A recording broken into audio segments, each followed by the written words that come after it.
Hello everybody and welcome back into my latest live video and returning for more abuse. My friend IL. So if you remember, IL brought his own computer here and we did a live diagnostic. We took it apart and he emailed me the other day and he said, hey, the little cleanup you did on it's working a lot better. And my intention was not for him to continue using it.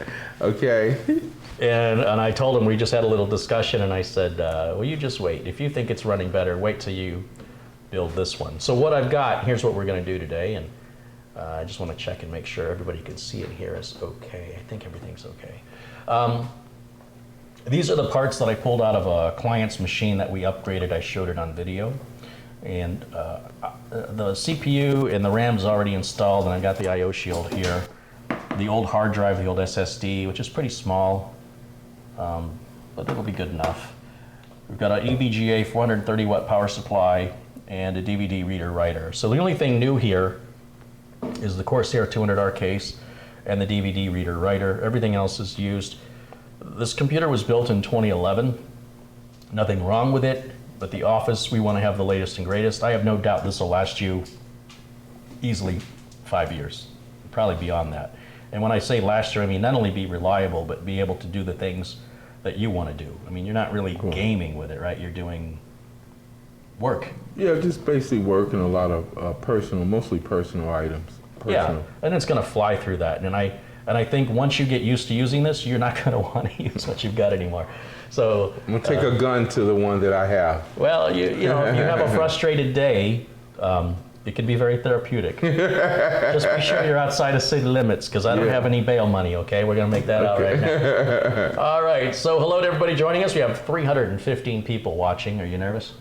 No. I'm more than that watching me. Well, they like you, so you got nothing to be nervous about. And I'm going to show you, you've never built a computer before?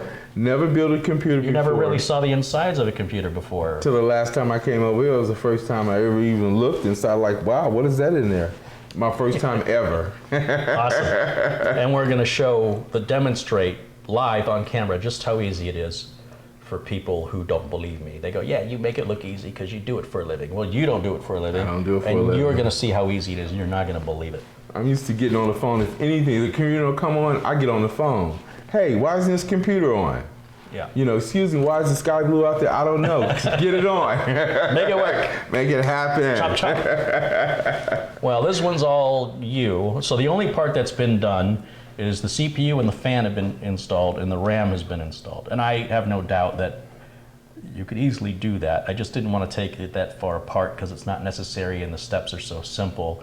You know, installing the RAM, you just push it down and it clicks in. I mean, there's nothing to that. So that part's been done. You ready to get to work? Yes, I'm ready to get to work. All right, let's get started. So hello to everybody again. We got, 425 people watching live. You guys are just in time. We are about to start. And yes, the CPU, the heatsink, and the RAM are already installed on this board because it was pulled out of a previous system. There's nothing wrong with it. It works fine. And everything else you're going to do. So the cabling and all this other. And again, installing the RAM and the CPU are so simple, I don't really feel like I'm robbing you of an experience there. It's very basic stuff. If you can put Legos together, you can build a computer. Obviously, people have a little issue with part picking, and we have a volunteer in the chat. Her name is in blue, along with, you'll see a lot of people's names in blue. Those are my moderators. Her name is Catherine Anna Hauserman, and she likes putting parts lists together. She's kind of crazy that way. She'll, you know, you explain to her what you want to spend, what your needs are, and she'll put a parts list together to meet those requirements. And she's not putting together a list of junk parts or cheap parts. She's putting together the same kind of parts I recommend, which is don't buy the cheap stuff and don't buy the expensive stuff. Somewhere right down the middle is your best value, and that's why I talk about her a lot. Because she basically does it, I wouldn't say the way I do, she does it more thoroughly than I do. She actually does some research where I don't. I've been in the business a long time and I figure, well, that RAM should be fine.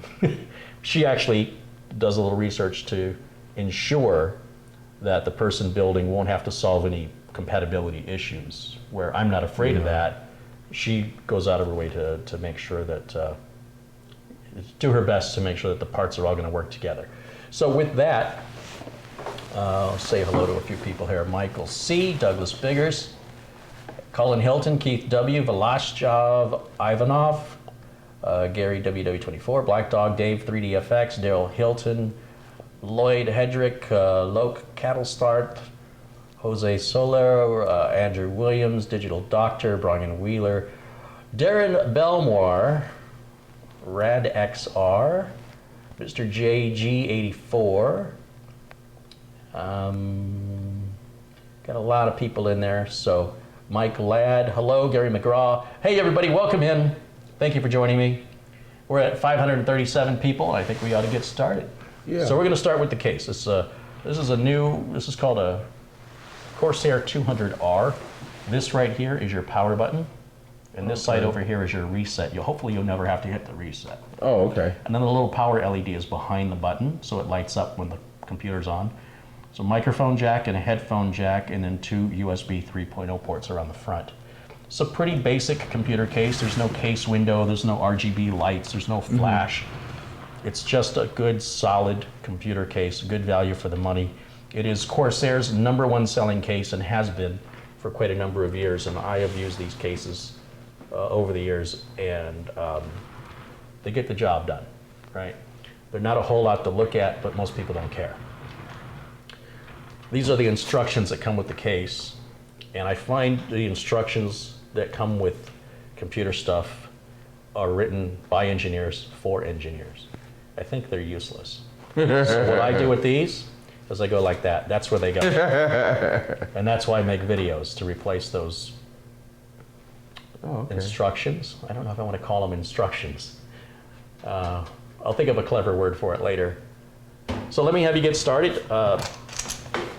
This is the screwdriver you're going to use. Actually, yeah, you're going to use that driver. And let me have you step around right over here to the back. Okay. And let's see if we can get this lined up where people can see you. Okay. This is the hard part, right? Because you're just learning, and I'm trying to make sure people can learn with you. These big thumb screws, I want you to remove. Right here? Yeah. On both sides. There'll be 2 on this side and 2 on the other side there. Yeah, just set them anywhere. How come this case is not smaller? Like the newer ones, like I have a wireless. Well, you can get a smaller case, but as a first-time builder, it'll be harder for you to work in it. It's more tightly confined. The airflow is not as good, generally speaking. This case will run cooler, and this case is more upgradable, so it can hold more components if you want to add more hard drives. Oh, okay. So it's more flexible because it's a bit larger. Now, this is what's called a mid-size case. Oh, okay. So what you're talking about would be the small, and then there's mid, and then there's large. So be glad it's not large, because the large ones are heavy, and they're very roomy. But again, for a first-time builder, you're not going to need that much room. But working in a smaller case on a first-time build is going to be very challenging, and you know, especially if you've got larger hands. I mean, put your hand against mine. You look actually. They're not too bad. Some people, I've met some people, and they've got big fat fingers, and it's hard for them to get in there, especially in the wiring. And on a smaller case, that's when you call the kids in. I just thought these were obsolete because I'm used to seeing a smaller one. I was like, I'm going to go to a smaller case, and I was showing, that's what I was thinking. That's an interesting perspective from the consumer side, because it's cheaper for the manufacturers to spend less on materials. Right? Oh, okay. And those computers, as a result, are very proprietary in their design, and in such that they can be, not anybody can fix them in some cases. The parts are unique, and you have to get the parts from the manufacturer. And the manufacturer, when it's out of warranty, can charge you whatever they want. Exactly, Because nobody else sells anything that'll work. Yeah. Then you're restricted as far as what you can do with it, how you can upgrade it. Now, a lot of people just buy a machine pre-built, and they never open it, never ever. And if you're one of those people, that's fine. But what a waste that you could spend equal or less amount of money and get a machine that's a little larger and is fully modular. Modular meaning we're using industry standard components that anybody can work on. So if you move away and you need help, any technician can work on this. That's not true of all of the pre-built computers. Oh, okay. A lot of those are disposable. Once the warranty goes out and they break, they cost more to repair than just buying a new one. But never, when you build your own, will you be found in that position. Oh, okay. So what I want you to do, you see there's a little handle, or a little, this bend out right here? Yeah. So you're gonna pull that back a little bit towards you, straight, and then it just pulls off. Do you see the little hooks, or the little, they go in these little slots? And we're gonna just set this down right here, and then go ahead and pull the other side off for me, if you would. Okay. Here, let me turn that over a little bit. And we'll put this way. And then hopefully we won't walk into those. All right, so here's the inside. You see we got a lot of room in here. Yeah. This is gonna hold right here up to 4 of these little solid state drives. You see how there's little slots in here? And what roles does a solid state drive play in this scheme of things? So a mechanical hard drive has a spinning platter, and it's a moving part. So where you have a moving part, you have heat, you have friction, which relates to heat, which results in wear, which results in ultimately failure, sooner or later. Oh, okay. This is no moving parts, hence the word solid state. All of the data moves faster because it doesn't have to wait. The example I like to give is, let's say you were listening to a record. Uh-huh. All right, you remember records? Yeah, I do. Vinyl records? Yeah. So the needle goes down and it goes from the outside to the inside, right? In one flowing. Okay, well a hard drive doesn't work like that. A hard drive puts data like a record in a needle, but it puts it wherever there's an empty spot. So let's say you're listening to a song that was recorded in the same way. That means the needle would have to stop playing the song, jump to the next part of where the song continues on the record, and then stop again and jump to the next part. That's what a hard drive does. It does it very quickly, but a 3-minute song now becomes a 3-minute and 30-second song, as it has to stop, find the next piece. With a solid state drive, that has no effect. It actually records the data similar to a hard drive, but because there's no mechanical head sweeping back and forth to locate the data exists on computer chips. So the data is actually passing through this? Well, the data like a filter? This is like a closet.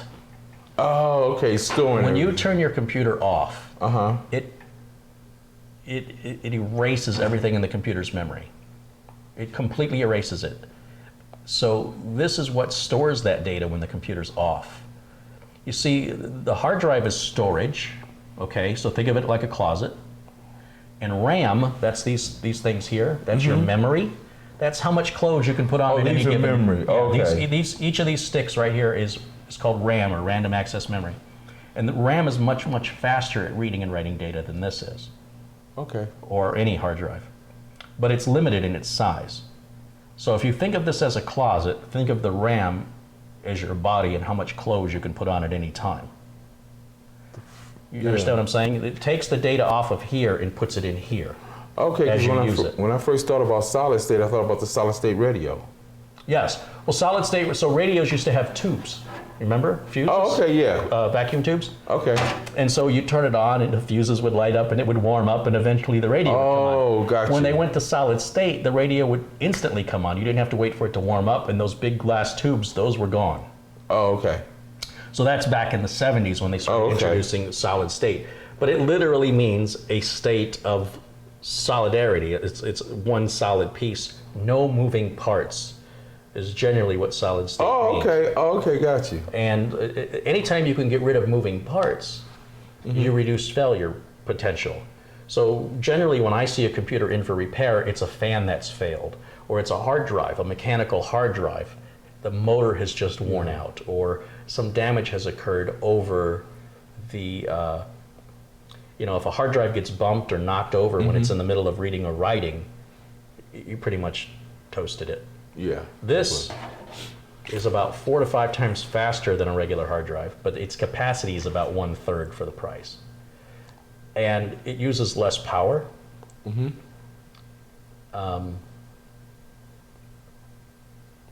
you can bump it and put it in any position, it doesn't matter. You could bump this all day long whether it's reading or writing, it has no effect on it. So it's far more, in my experience, far more reliable than a hard drive. And for most computer systems, the hard drive is the thing that's slowing them down. Just simply changing the hard drive out for one of these makes the biggest impact on any computer running off of a mechanical drive. But again, Okay. the price you pay is capacity. They just don't have the capacity for the price.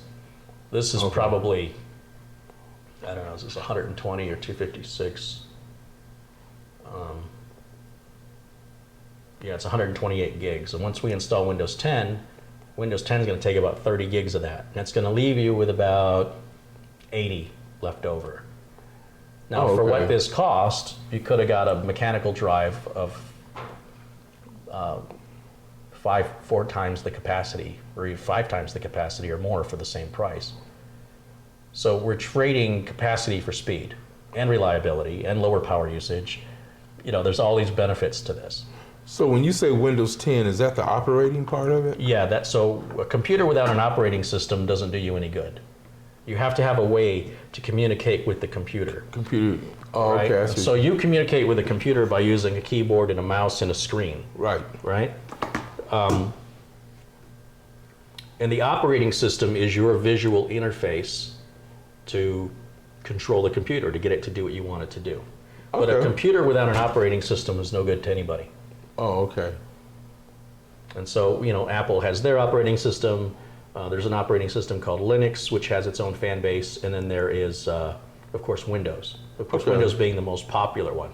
I don't really have a preference aside that I'm a businessman and I want to go where the most potential for business is. And because there are more Windows-based computers than any other, Yes. that's what I know. If there were more Linux or if there were more Mac, then that's what I would be doing. I'm just following trying to stay in business, right? So the potential is you can pick from potentially this many customers or this many or this many. So obviously I want to go where the group is. Definitely. So it's some people are very passionate about their operating system. I'm just trying to stay in business. So with that, you'll see there's a cardboard box right in here, right? And that's going to contain all of the screws that we need to put all the parts in this case. Because every case is designed differently. They all come with their own mounting hardware when they're brand new. And so what you're going to do to get this box out is there's a little latch right here that you can bend away. That's it. Yeah, bend it towards me. Just a little bit. Don't muscle it. Just want to pull it away towards me. Oh, towards you. Like out. Out. And then stick this hand back here. Oh, Put your fingers so that you can pull this box forward. oh, I see. There you go. Oh, there you go. There it is. And go ahead and empty the contents of that box onto the counter because we'll go through that to see what we need out of there.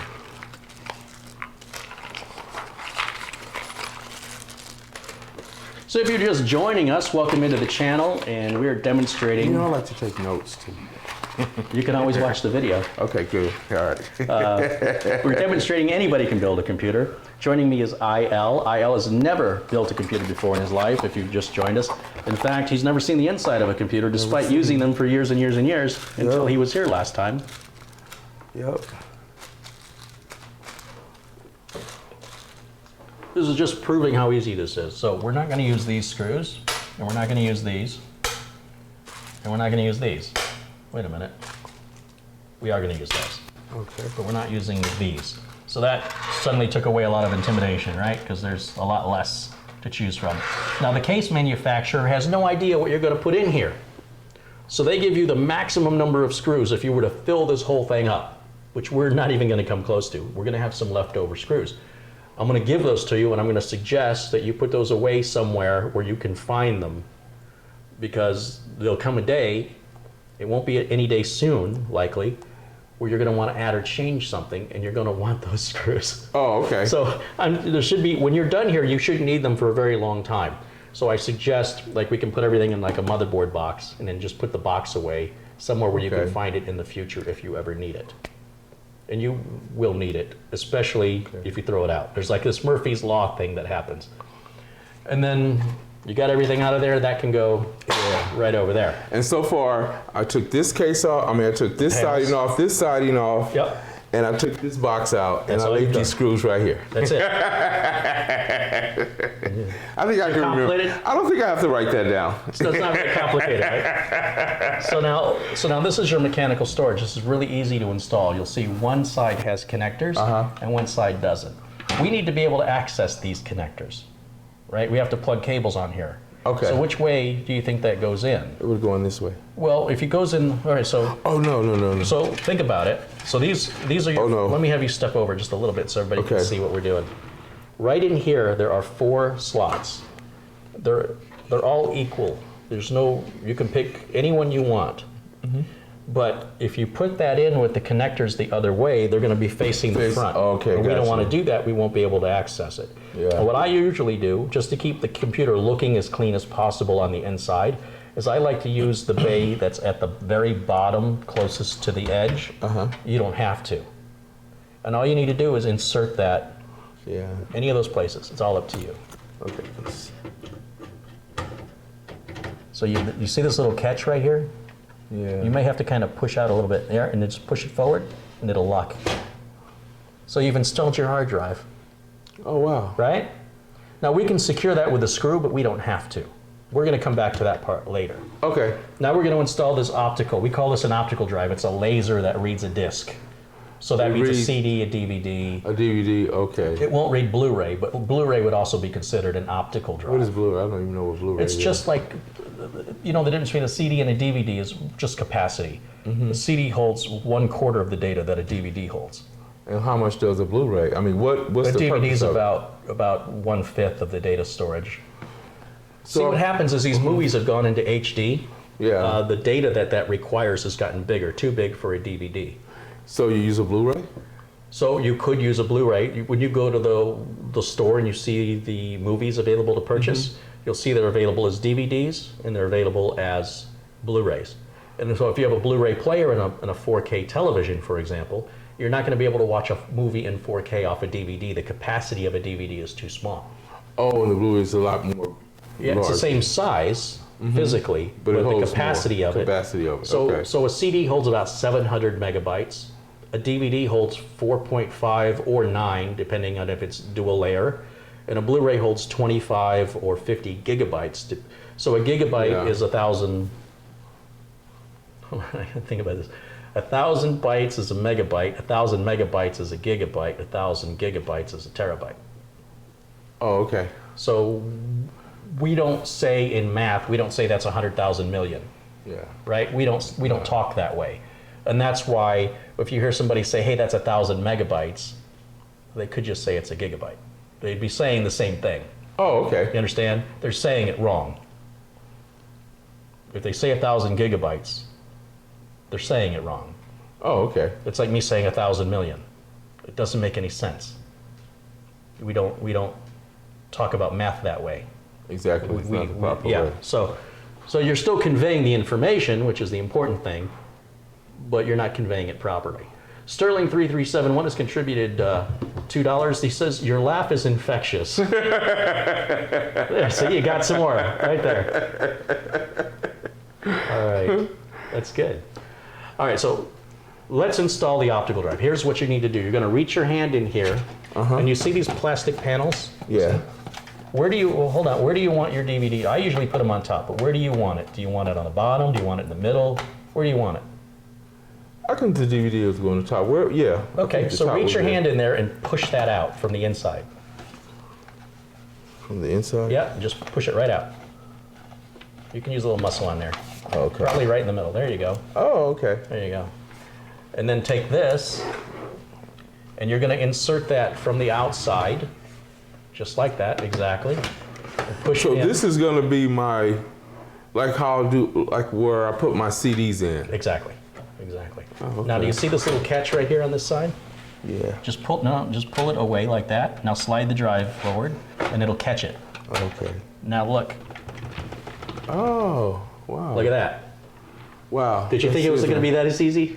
No, I didn't think it was going to be that easy. But I'm still going to go home and write everything down. That's just how I am. I used to be a secretary. We Gotta write have a everything video. down. You don't. I know. You just need to watch the video 15,000 times, and it'll be drilled into your head. But I can watch it and just write it down, and if then you'd like I to. still go back to it, and I can critique everything that was on there. No.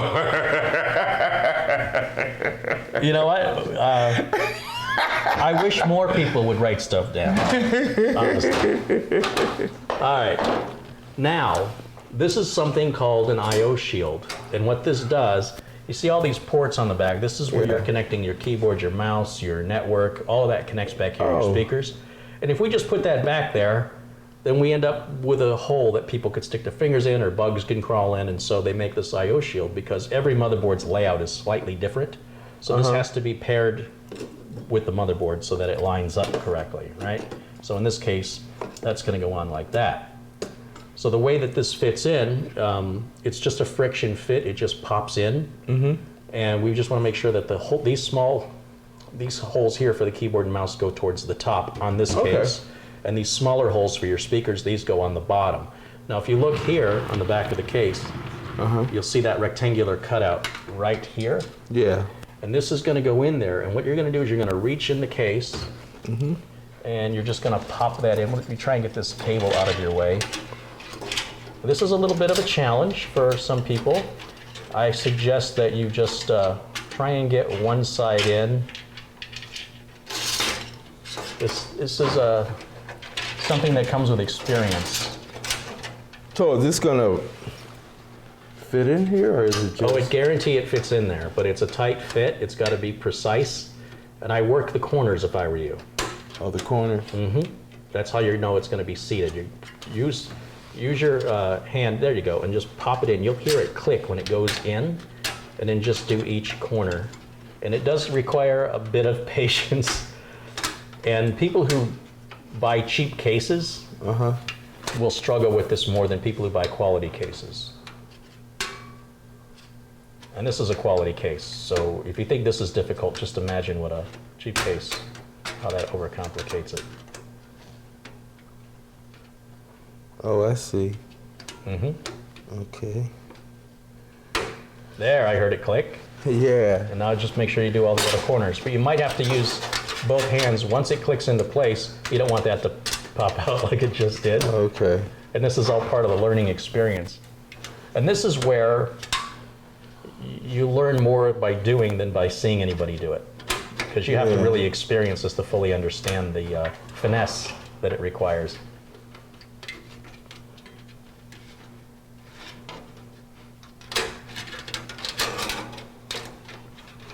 You know, I never took like wood shop or metal shop or anything in school. Let me move these out of your way. Look, you've never done it before. Yeah, I never like worked with mine. All right. Okay.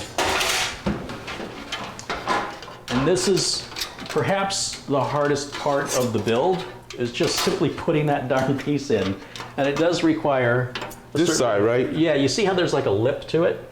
It's that lip that's got to catch around the edges and lock in. And that's why if you focus on these corners and then just kind of, put it in there. you know, once the corners lock in, hold it in place and then get those bottom corners, or whichever side you do the opposite side.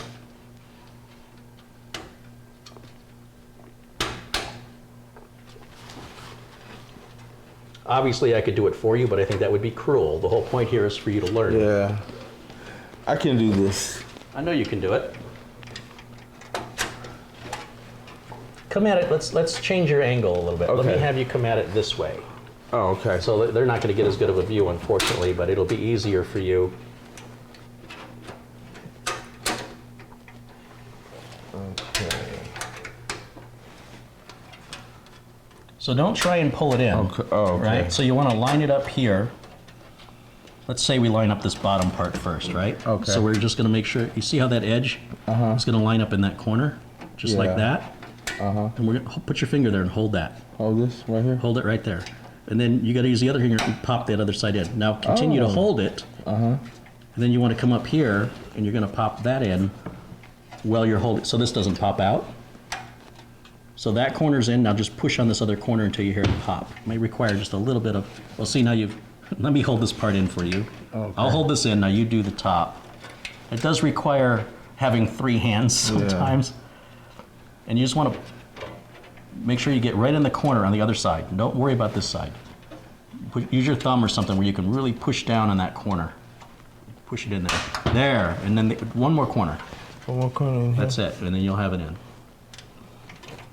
Sometimes just a little brute force right on that corner. You got it. That's it. Okay. Now you can feel that that is level. Yeah. If anything, this push, yeah, that's it. You can see that that edge comes out equally and that that is seated properly. I think I've been sitting at a desk too long.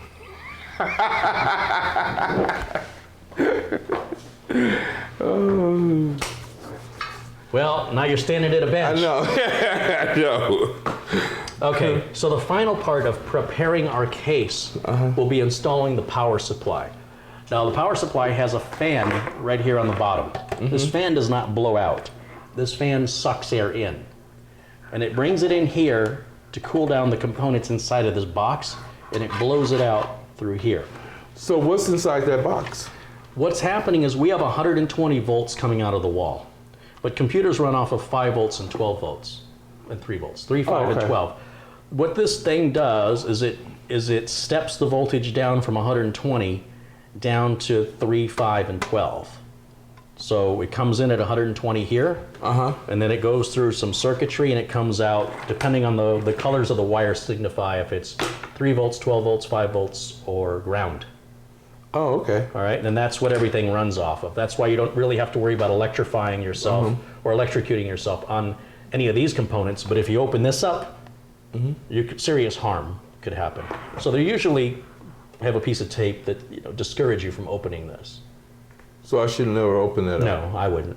And they're cheap to replace. I mean, not unless you're really comfortable with electricity. Oh, okay. Even I don't. Very rarely do I open these. They're cheaper to replace than to try and repair, honestly. Now, because this sucks air in, if you look at the bottom of this case, you see it's got holes at the bottom. You see these holes right here? Yeah. And if you look right here, see what I'm pulling out? It's a filter. Oh, okay. Because it's drawing air in, and if you set this on really thick carpet, you see this doesn't have a whole lot of clearance between the bottom of the case and the ground that it's sitting on. If you put this on carpet, you're going to suffocate it. You've got a really expensive vacuum cleaner is what you got. Oh, okay. All right, so if you have this on carpet, stick a couple books or something to get it up. Oh, I see what you're saying. So it can breathe. Like in between, like under here, not to cover it. I shouldn't cover this up, right? You don't want to, so it's trying to breathe through the bottom. Okay. It's bringing air in from the bottom. If the bottom is blocked, it's going to suffocate.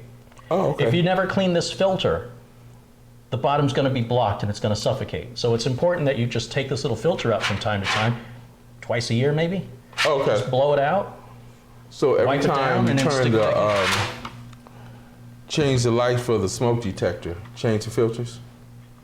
I check the life of my smoke detector back once every 10 years. Oh, you're supposed to do it every 6 months. What? Summer and winter. You hear that, folks? Yeah, supposed to.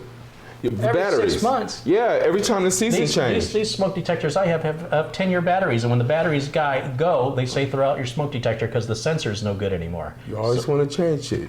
Better be safe than sorry. Yeah, that's probably true. I live on the edge. You know, because back east we change them every once the season change, summer come in, winter come in, you always check those batteries. So these new smoke detectors, they have lifetime batteries. Oh, okay. And this house had originally hardwired smoke detectors. Oh, okay. And I didn't like that at all. So, okay. But I also didn't want to be changing batteries. There's nothing more annoying to me than you go over somebody's house and you hear beep, Chirp, chirp. and then it must have been nothing. And then you start to talk, you hear chirp, and you're like, where is that coming from? It's so annoying. The batteries haven't been changed. Right. Usually change of the season. So these smoke detectors I have from Kid, K-I-D-D-E, they have a 8 or 10-year battery life. Yeah. It's not replaceable. When the battery dies, the smoke detector needs to be replaced because the sensors are gone. Through the age, but by the time the battery dies, then the smoke detector should be fully replaced, not just the batteries. Okay. And to me, I like that a lot better because we'll say lazy, but we'll say efficient. I'm efficient. Yeah. And some of my smoke detectors, I got vaulted ceilings in this house. I have to get one hell of a ladder to reach them. So, yeah, there's a couple I could show you that they're way up there. Wow. But hopefully we won't be using any smoke detectors today. Okay. Yeah, Because definitely. one of the first things we do when we power this on for the first time, I call that a smoke test. And my joke is that the computer runs off of smoke, and if you let the smoke out, it won't run anymore. But we're not going to see it smoke. We're not going to see one smoke. So what we've got here now is the power supply. You'll notice the power supply can actually go in with the fan facing up if you really wanted it to. But then we're bringing hot air from the case inside and blowing it out, and then your cables stick out from the side. Oh, okay. Which a lot of people don't like because it's ugly. If we turn it around this way, then our cables are towards this motherboard tray, and it's going to look a lot cleaner on the inside, and therefore be easier to work with, have better airflow, but it'll work either way. Oh, okay. So what you're going to do, you see this lip right here? Yeah. You're going to put this in. I'm going to show you, and then I'm going to give it to you and let you do it. Okay. You're going to put this in, and watch the way I do it. You're going to go underneath that lip. And then you're going to set it down and push it back. And you see it's raised up, and that's to give the power supply a little room. And you kind of have to lift up on that. You sort of have to use the power supply to lift that up. Oh, okay. Push it towards the back. Once it's pushed towards the back, then you're going to slide it so that it's flush, and then we can secure it with screws. So that's, now that I've shown you, Okay. let's see you do it. Okay.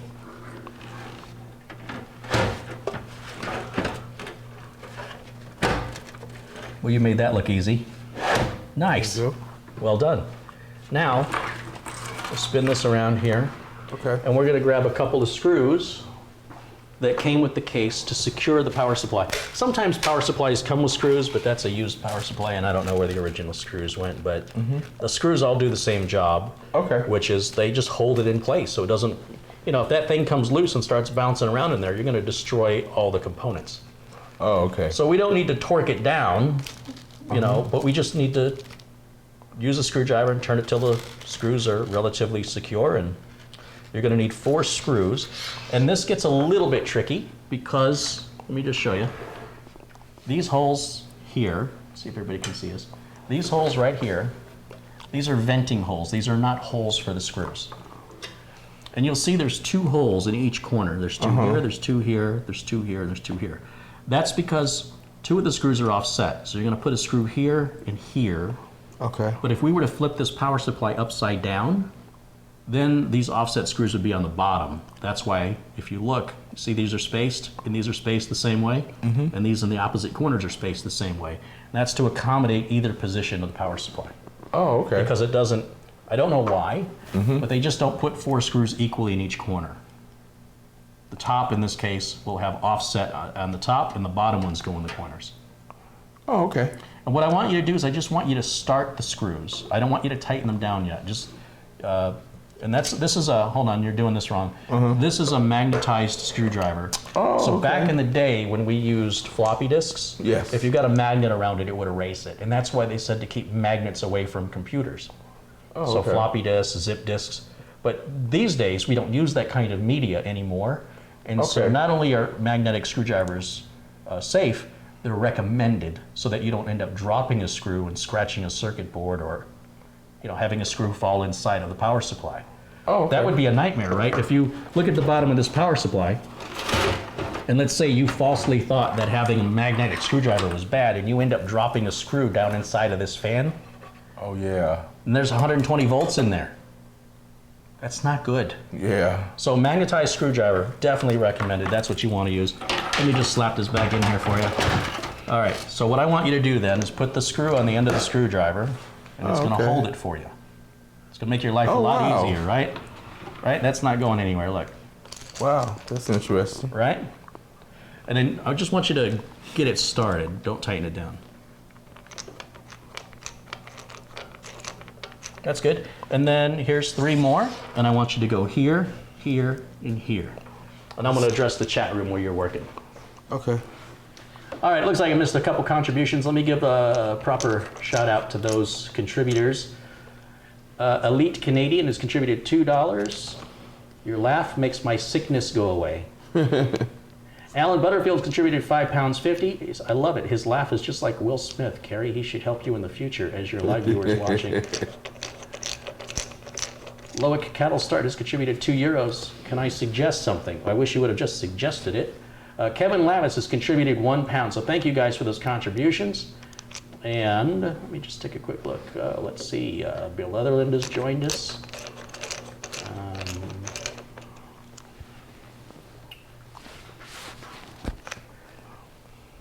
If you have contributed just now and you are not currently a moderator, please let me know right now while I'm watching the chat so I can fix this. We have about a 90-second delay right now, and you'll see that you see the closed captionings are even working live, which is kind of freaky. Yeah. Notice that? Yeah. And I have to kind of stall waiting for the viewers to catch up to what I just said, so I can just make sure that my supporters are moderators. Those are my people that I can trust to do the right thing. I'm in Paris, but I'm from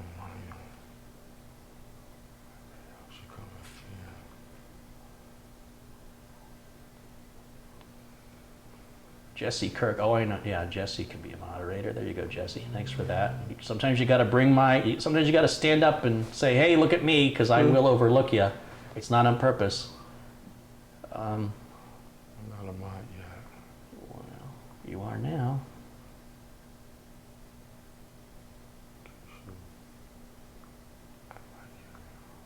Harry Baldwin. Okay, you can be a moderator. You don't have to do anything as a moderator. It's really for me to know who my regulars are and who my supporters are. Just because your name is in blue doesn't mean you're obligated to do anything. Bonkers Man has contributed £5. He says, great stream as usual. Well, thank you, Bonkers Man. And I know he's already a moderator, so we're good there. And my goal is to have a bunch of people in blue. There's Anthony Wilson's contributed, I don't know how you would say that, 79 pence, I guess is what that is.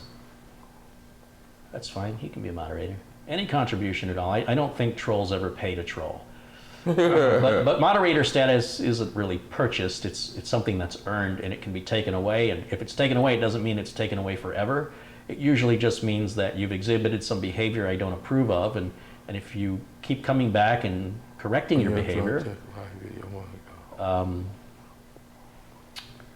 then you could be moderator again. So,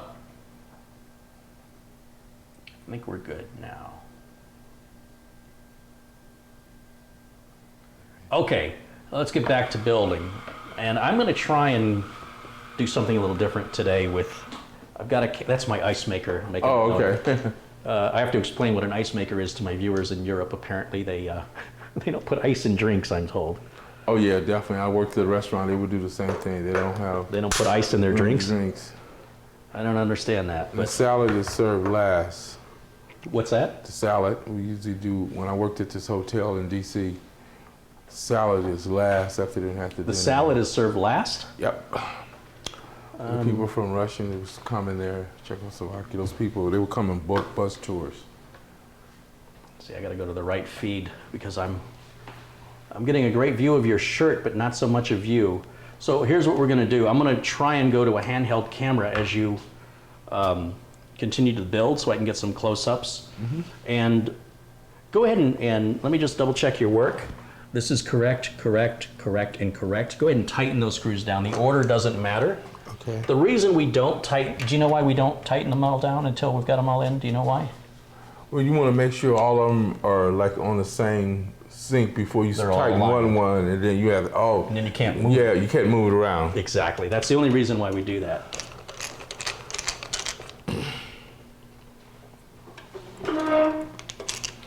Let's see, we've got 794 people watching live. Greetings, everybody. Welcome. Thanks for joining us.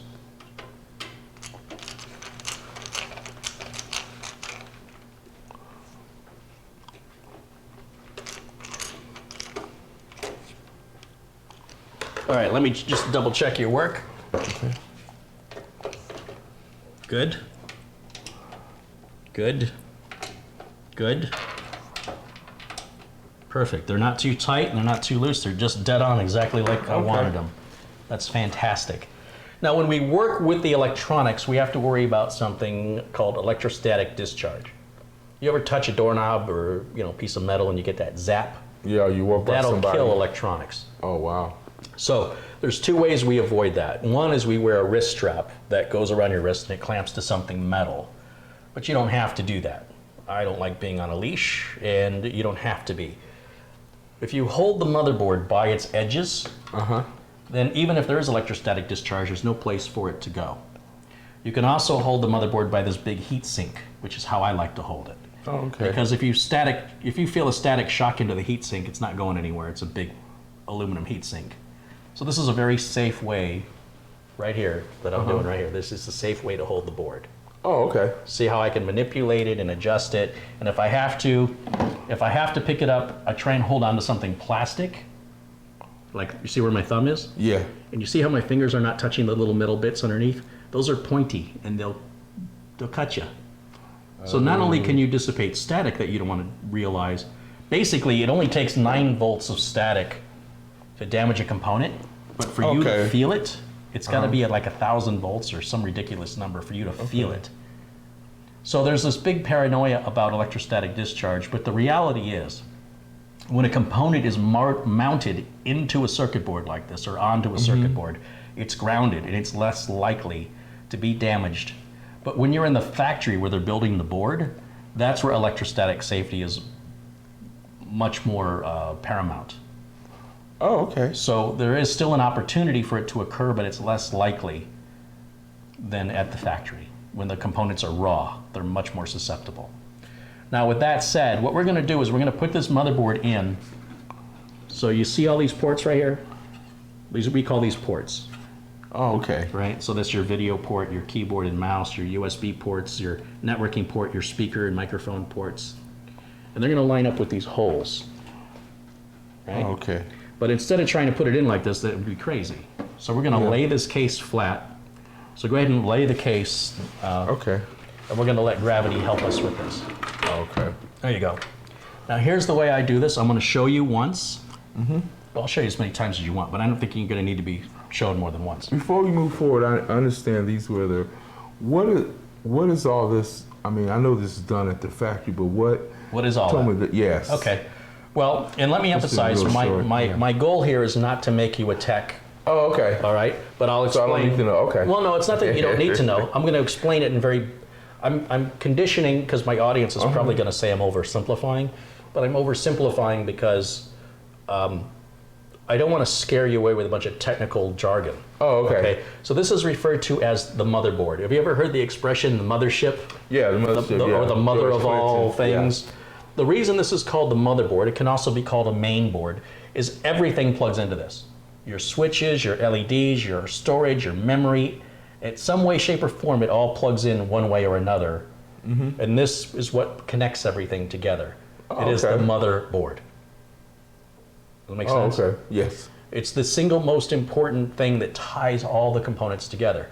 So if you think of the hard drive or the solid state drive as your storage or your closet, you think of the memory as the clothes you could put on out of that closet at any given time, and then the CPU would be sort of like the brain. Okay. And the motherboard would be like the spine. It would be like the central nervous system that connects it all together and allows it all to communicate. Your keyboard, your mouse all plug into the motherboard. Your speakers plug into the motherboard. Or they plug into a sound card that plugs into the motherboard. Your power supply plugs into everything plugs into the motherboard. And then the motherboard connects all that together so it can communicate with each other. Oh, Just like your spine does. Your spine connects the signals coming from your brain to control the motions of your body, right? Both voluntary and involuntary. And in much the same way, this motherboard also offers you the ability to expand it with these slots. There's different kinds of slots that operate with different throughput of data. So some things require a lot of data throughput, like a graphics card, and that's what the blue slot is for. Other devices, these smaller slots, these are more or less obsolete now and have been replaced with more of these. And then this is the same slot. This little one is the same as this one, but it moves data much, much slower. So if you have a card that will fit in here, then that card will equally fit in here and work. These two right here. Oh, okay. But you'd be wasting this because you'd be operating it at 1/4 of its potential speed. But if you don't need that, in other words, if you've got 2 devices that only have the connector that's that big, that you can use both of those.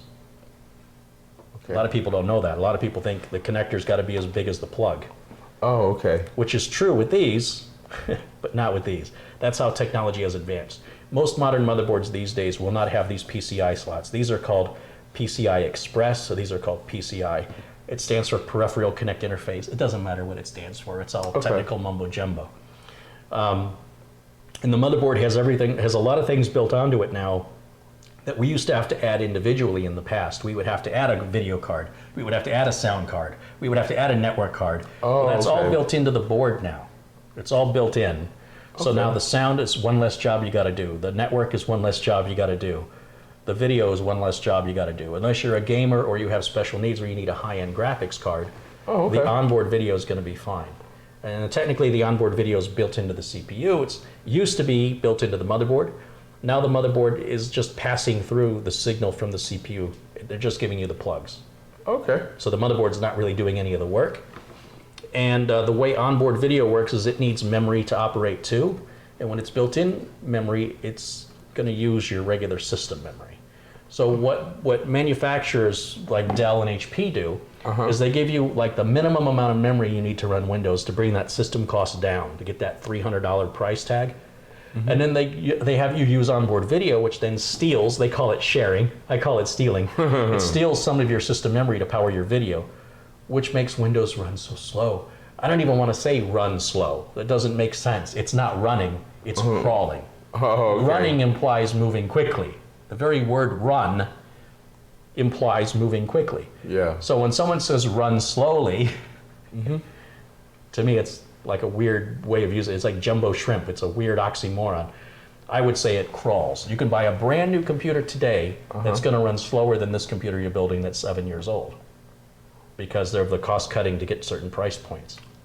Oh, okay. And then and then when you find out later that you want to make it faster, and then you're limited because it's got that small case we talked about earlier, it's got a smaller power supply, and you find out that it's going to cost you another $300 to upgrade it, you're like, why don't I just buy a new computer? Yeah. Right? But you'll never be in that position when you build your own, because everything here is modular. Modular meaning each piece unplugs and is an industry standard, so anybody can work on it. You're not tied to me. You don't have to come back to me.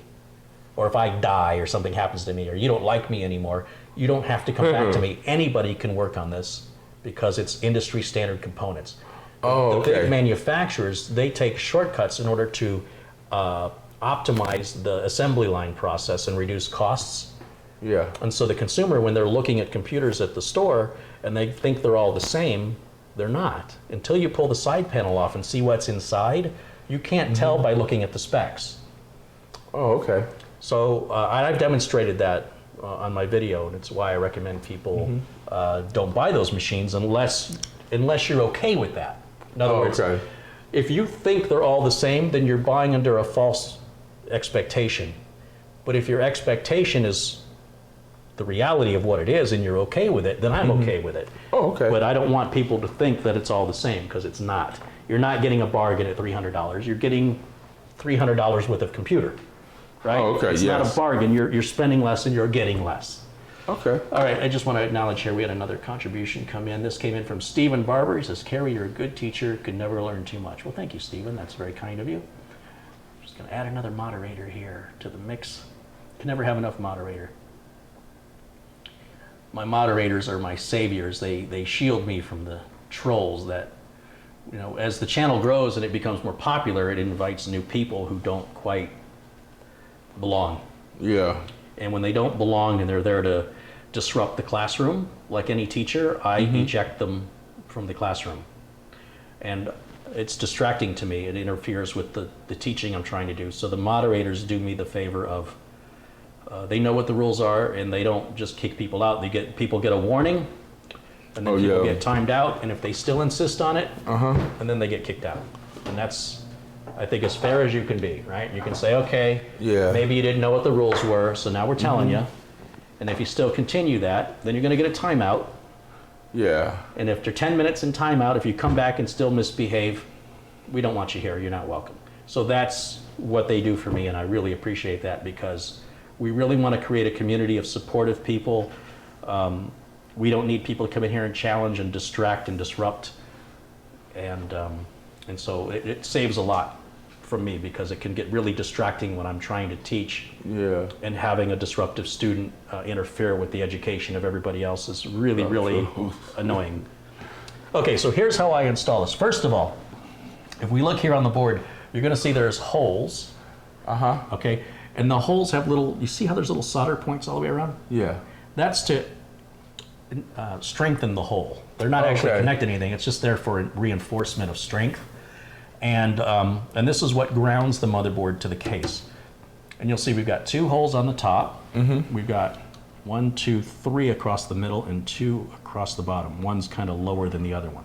Okay. And now I know from experience that you see these things sticking up? Yeah. These are called standoffs. And the biggest mistake people make when they build their own computer for the first time is they don't check the location of the standoffs to make sure they line up with the holes. Because if there is a standoff where there isn't a hole, you'll never see it, and it's going to hit metal, it's going to ground out, and your computer no worky. Okay. Right? Yeah. And it could be worse. It could actually damage the computer. Oh, okay. So it's a very simple thing to check. All you have to do is put the board in. You see how this one has a post? Yeah. So that's going to go through that middle hole right there, that post. Oh, okay. And I'm going to put the board in on an angle, and I'm going to try and line particularly these 2 parts here through these 2 holes. And once Don't you want to get this off right here? Oh yeah, and I got to get that cable out of the way. Good catch. And that's going to go in on an angle. It's a little hard for me to do this backwards. And then when I push it forward, that little post, go ahead and push forward and down.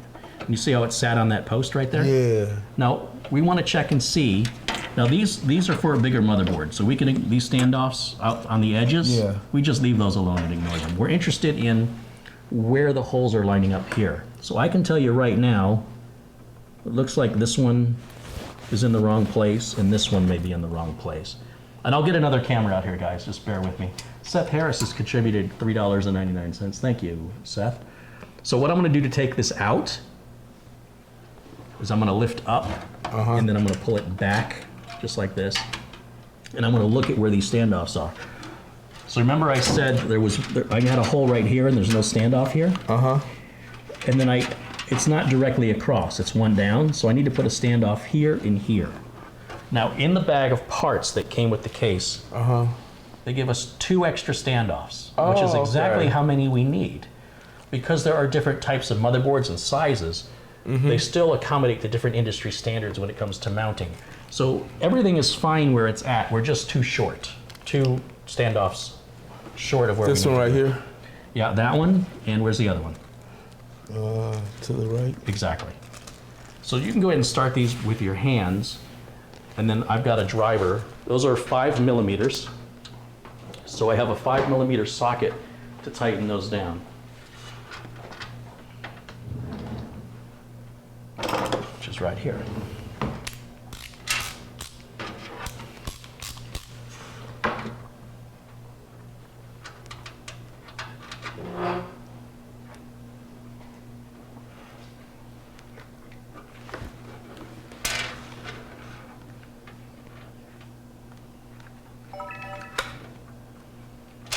Let's see if we can get a different camera angle going here. Let's try it.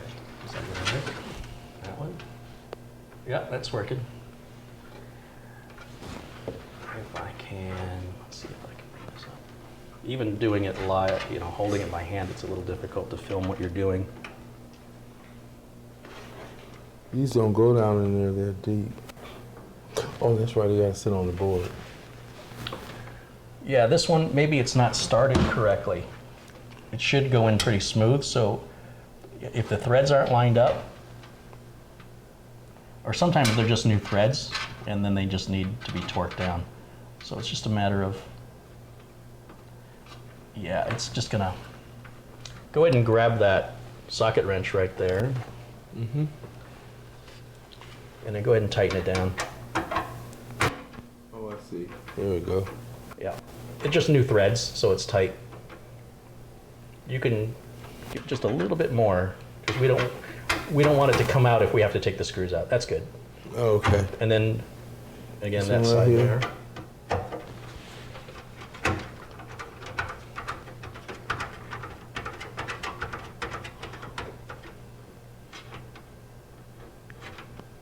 That's good. That's good. Okay. So now all our standoffs are in the right place, and we can begin to install that board.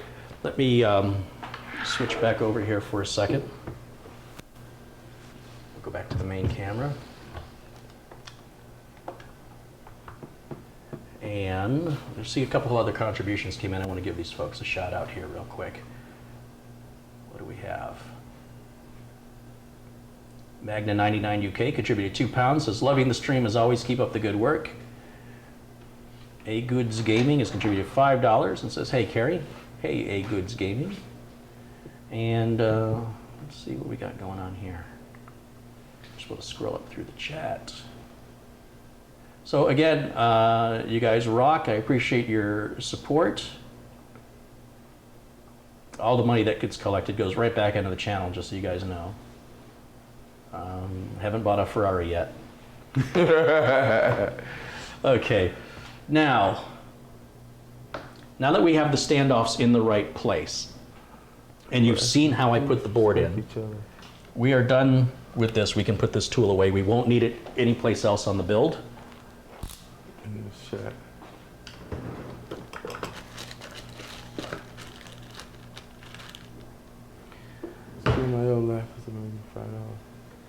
Naders 305 contributed $2, says great stream. IL Laugh is amazing. Tweaks has contributed $5 Canadian. Once he builds one, he'll be coming back for more. Thanks for so that's Douglas bringing those to my attention. Thank you, Douglas, for doing that.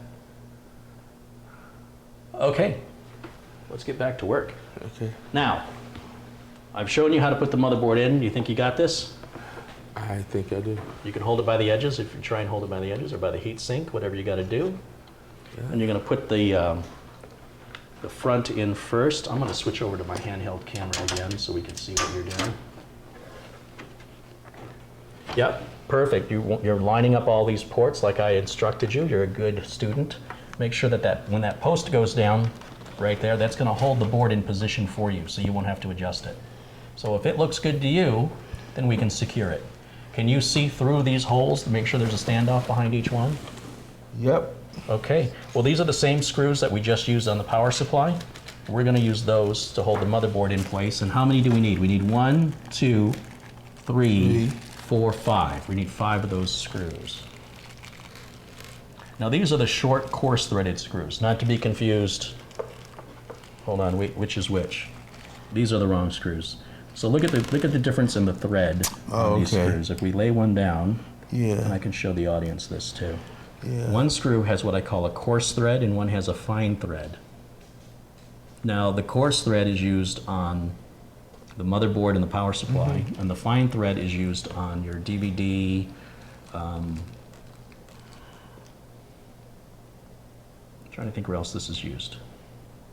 I think on this build we're only going to use the fine thread on the DVD drive, which we don't even have to use at all. The DVD is locked in position, but if you're going to ship this computer at all, it's good to secure it with a screw.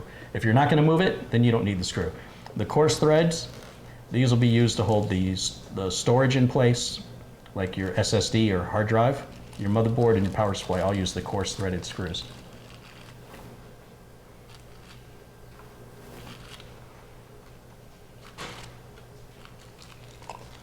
Okay. Arbiter6452 has contributed $10. He says, thank you for the inspiring case badge. It's looking fantastic on my 110% new PC built over the past 3 years, upgraded from a Core 2 Extreme QX6700 with a GTX 460 SLI. Wow.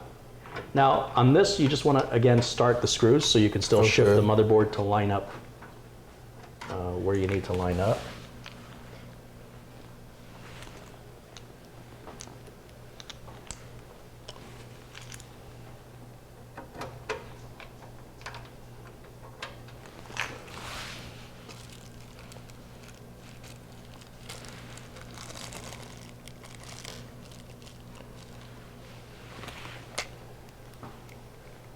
What'll happen if you use the wrong screw is it simply won't tighten down. Like if you put a fine threaded screw into a coarse threaded thread. Yeah, like I just did now. Well, no, what happened there in that particular hole, this motherboard manufacturer adds a hole that the case manufacturer doesn't provide an option for us to use it. So we're going to ignore that one. So just ignore that hole and move on to the next. I think you had the right screw. Okay. I think. Isn't this a coarse thread screw? Yeah, you had the right screw. You're fine. Yeah, okay. It's just that there's no standoff back behind you. Oh, okay. So we're just going to ignore that one.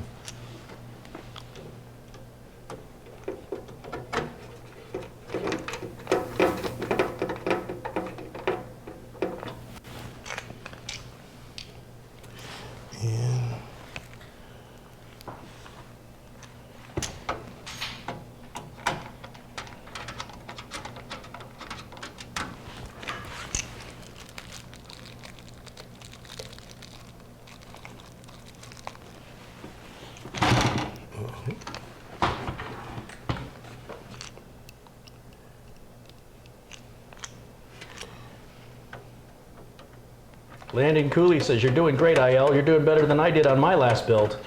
Well, that's because you didn't come over here and build it with me, Landon. You can go ahead and tighten those screws down now that you got them all started. And don't over tighten them, but go ahead and turn the screwdriver till it stops. We're not making anything watertight, so the idea is just to make sure the board stays in position. You can go a little tighter than that.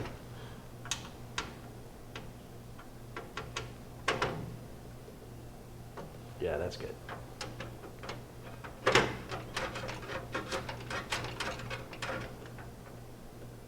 There you go, that's plenty.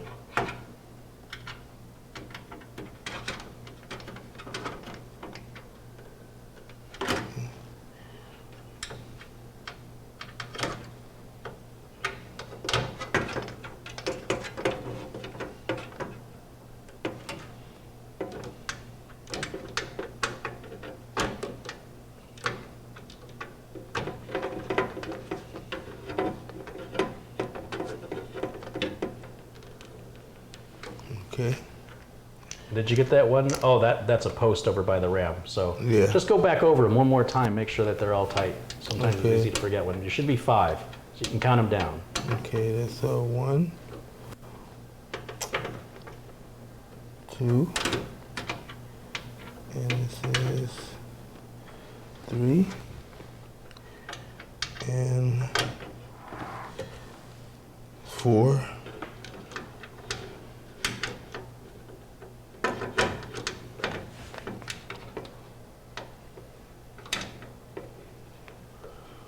And 5.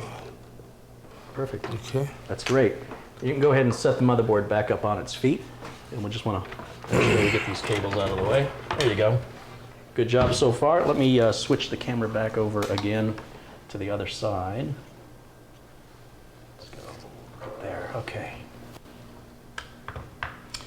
All right.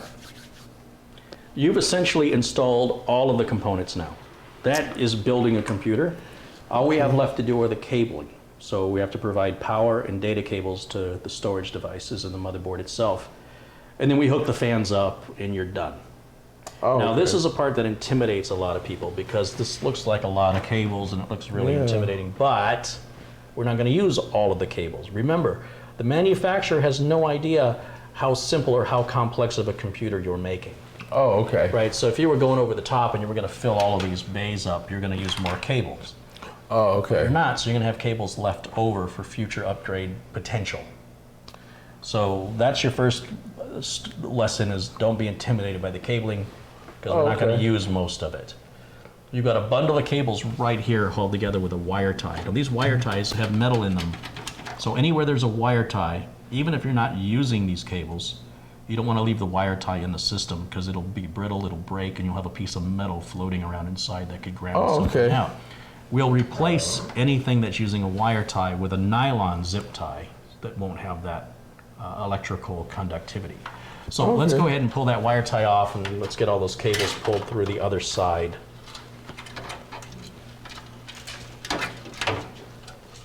Now grab this bundle of cables here and just pull it through.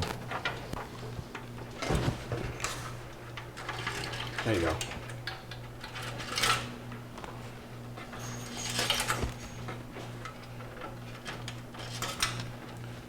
Okay. That's it. Okay. Get them all. There's more. These 2? Oh yeah. Okay. Perfect. Okay. That just kind of gets them out of our way for right now. Oh, okay. And I like to save these for you know, if I'm putting wires away in a cabinet somewhere or a box, keeps them from getting tangled up. All right. Now, we can put some screws into the optical drive just to secure it. You don't have to, but why not? Because we've got them, we'll do it. So that's going to be these thin screws. And you're going to put one screw right here, bottom or top, doesn't matter. And then you'll do the same thing on the other side. Oh, okay. And then you'll put one here and one here. And there's no way to get to the other side for the solid state. So you're going to need 4 screws. Okay. And those don't have to be very tight. Just snug them up and you're good. And let me go back to my chat room and take a look at what I have missed here for contributions. Looks like a few came in. Arbiter 6452 has contributed $10. Thank you for referring. Oh yeah, I read that one already, didn't I? Let's make sure that he's a moderator.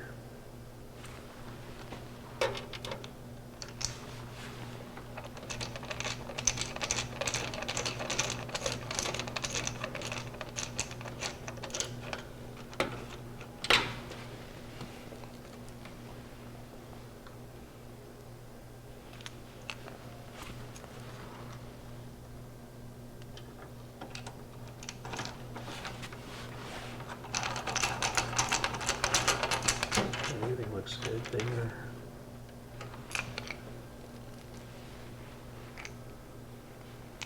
Donnie Seegers contributed $5. Says, your live streams are the highlight of my day. While I'm out mowing my lawn, I listen to the background. Thank you for taking your time to teach others. Very nice. Thank you, Donnie. Appreciate those kind words and support.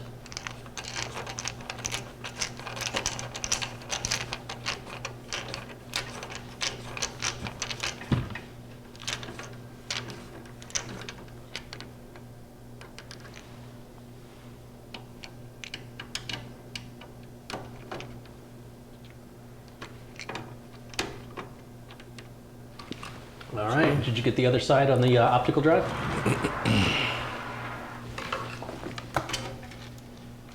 All right, so right here, let me just turn this around. You put 2 screws in one side. I just want 1 screw on each side up here. Oh, only 1 screw? Yeah, we only need, I mean, 2's overkill. Oh, okay. Really. We just want to make sure that the drive isn't going to fall out of there. Jay Hilton's contributed £5. He says, hey, Carrie and IL, great stream so far. I've been following your vids for a few months now. Happy to be a mod if you need me. Well, I'm happy to have you as a mod, so thank you for your contribution.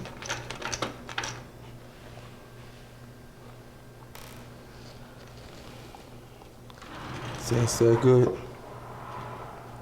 Yeah, and just put the same, so on the other side, just put a screw on the other side in the same, well, my OCD wants it in the same, you know, if you use the top, then use the top, and if you use the bottom, use the bottom. You don't have to.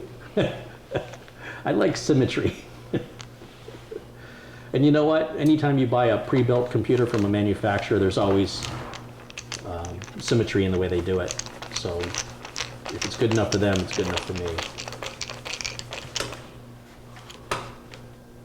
All right, let's take a look.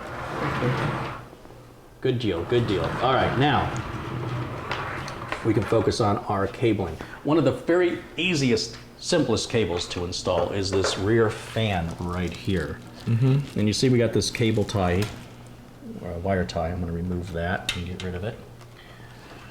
And you see this connector, it's got 3 holes and 2 grooves, right? Yeah. Looks like a groove down the center. Now somewhere on the board you're going to see what we call a header, like this one right here. And you see how it's got like a lip on it. Yeah. And so that lip is going to align with those grooves, and it can only go on one way. In other words, I can't put it on this way. It has to go on this way, so that groove aligns. Go ahead and plug that in for me. It's just a friction fit, and that's going to hook that rear fan up for us. Now the computer will run fine without that rear fan, but it's nice to have it. This side up, right? With the grooves? No, you got it upside down. Like this? Yeah, you want those grooves to hug that piece that's sticking out. Oh, okay. It is a little hard to see in there. I think you're gonna have to go up a little higher.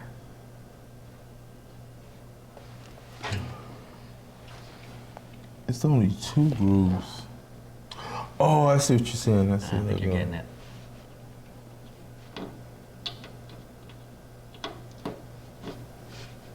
That's it. Perfect. Yeah. Okay.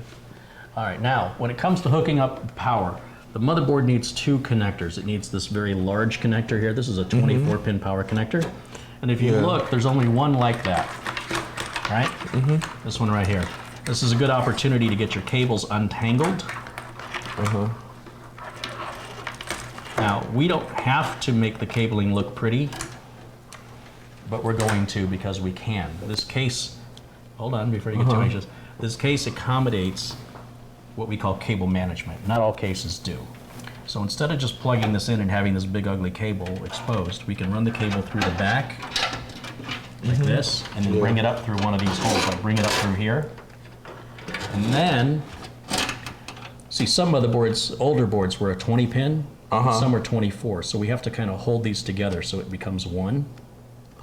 And there's a clip on one side, and there's a little thing the clip is going to grab onto. And so the trick to this is holding, you know, first of all, it's getting this little 4-pin additional plug lined up like I've got it. It only goes on one direction.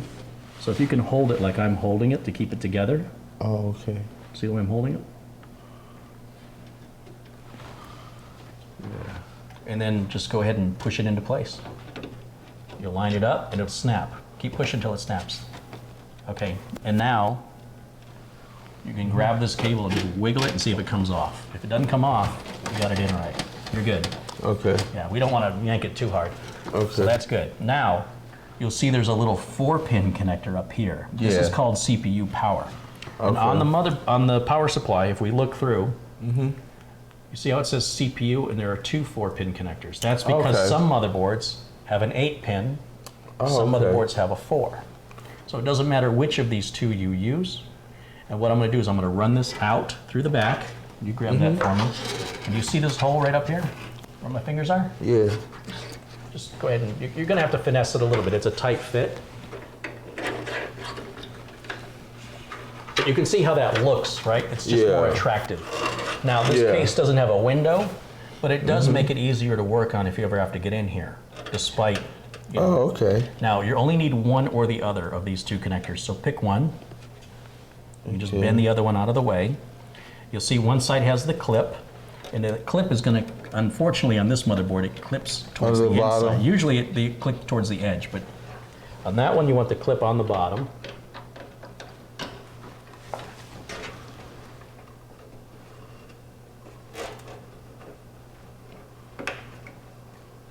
It sounded like you got it. Yeah.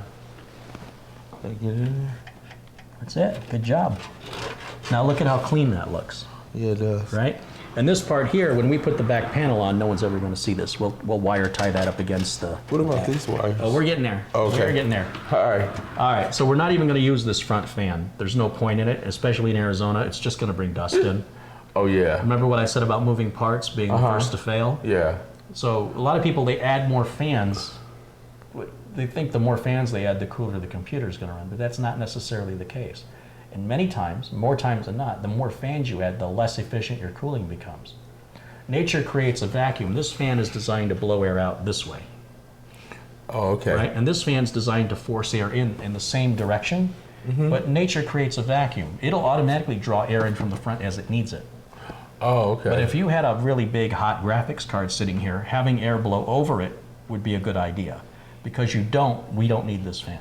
So it's one less thing we got to worry about breaking in the future. And if you do add a graphics card to it, you still don't have to activate this fan. Okay. But it'd probably be a good idea too, right? Yeah. Moving air doesn't cool, it doesn't lower the temperature of the room. If it's 100 degrees outside and you sit underneath the fan, it feels refreshing because the air is moving over you. But the temperature of the room isn't changing. Oh, okay. Right? Yes. Your temperature may lower because it feels good to have that air moving over you. But Exactly. all a fan does is it pushes air. It doesn't cool the air. That's what an air conditioner does. Oh, okay. Right? So we got that? So when people add a lot of fans, what they end up doing is they interrupt the flow of air. We want the air to come in from the bottom of the front and to go out the top of the back on most case design. So when we start adding fans to the front and they're blowing air out or blowing air down, they're interrupting the stream of air. right? So if I have this fan blowing out and this fan blowing in, or a side fan blowing in, you end up with like a dead spot right in the middle. Oh, okay. You want all your air efficiently moving in one direction, front to back, bottom to top. That's the best way. Some people have fans both on the top and on the back, all blowing air out. That's not good either.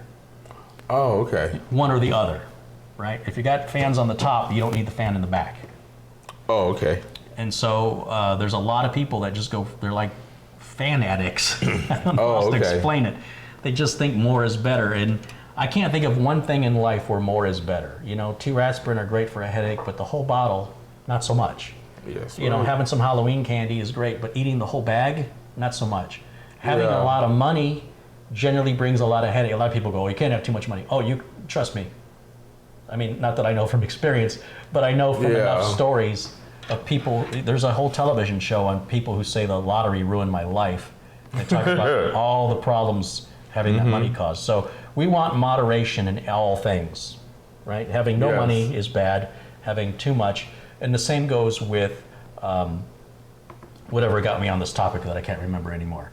We want moderation. Oh, okay. So when we talk about the fans, by adding more fans, we're not necessarily getting, we start getting diminishing returns. Okay. I guess that's what I want to say. You're just throwing money at something and you're not improving it. And for people that want to argue with that, I say try it yourself, because you can read all the stuff on the internet and nothing replaces real life experience. And if you run your own tests, if you're skeptical, there's no way I can talk you into it. You just have to experience it. And if you're too lazy to experience it, but you still want to argue with me, I can't deal with that. I can't deal with somebody who finds the effort to argue but won't find the effort to actually test it. Oh, okay. Right? So if you actually test it, then you'll understand and you'll say, yes, what he said was right. When I disconnected all these extra fans, my temperature didn't drop at all, and my system runs quieter and it brings in less dust. And some people talk about negative air pressure and positive air pressure and how that affects dust, but either way, you still want to open your computer up and blow the dust and dirt out of it, regardless. It's not like having more fans, maybe it will bring in less, right, with positive air pressure, but it still brings in dust regardless, and it still needs to be cleaned regularly regardless. So it's a bogus excuse for someone to just justify spending unneeded money on unnecessary fans.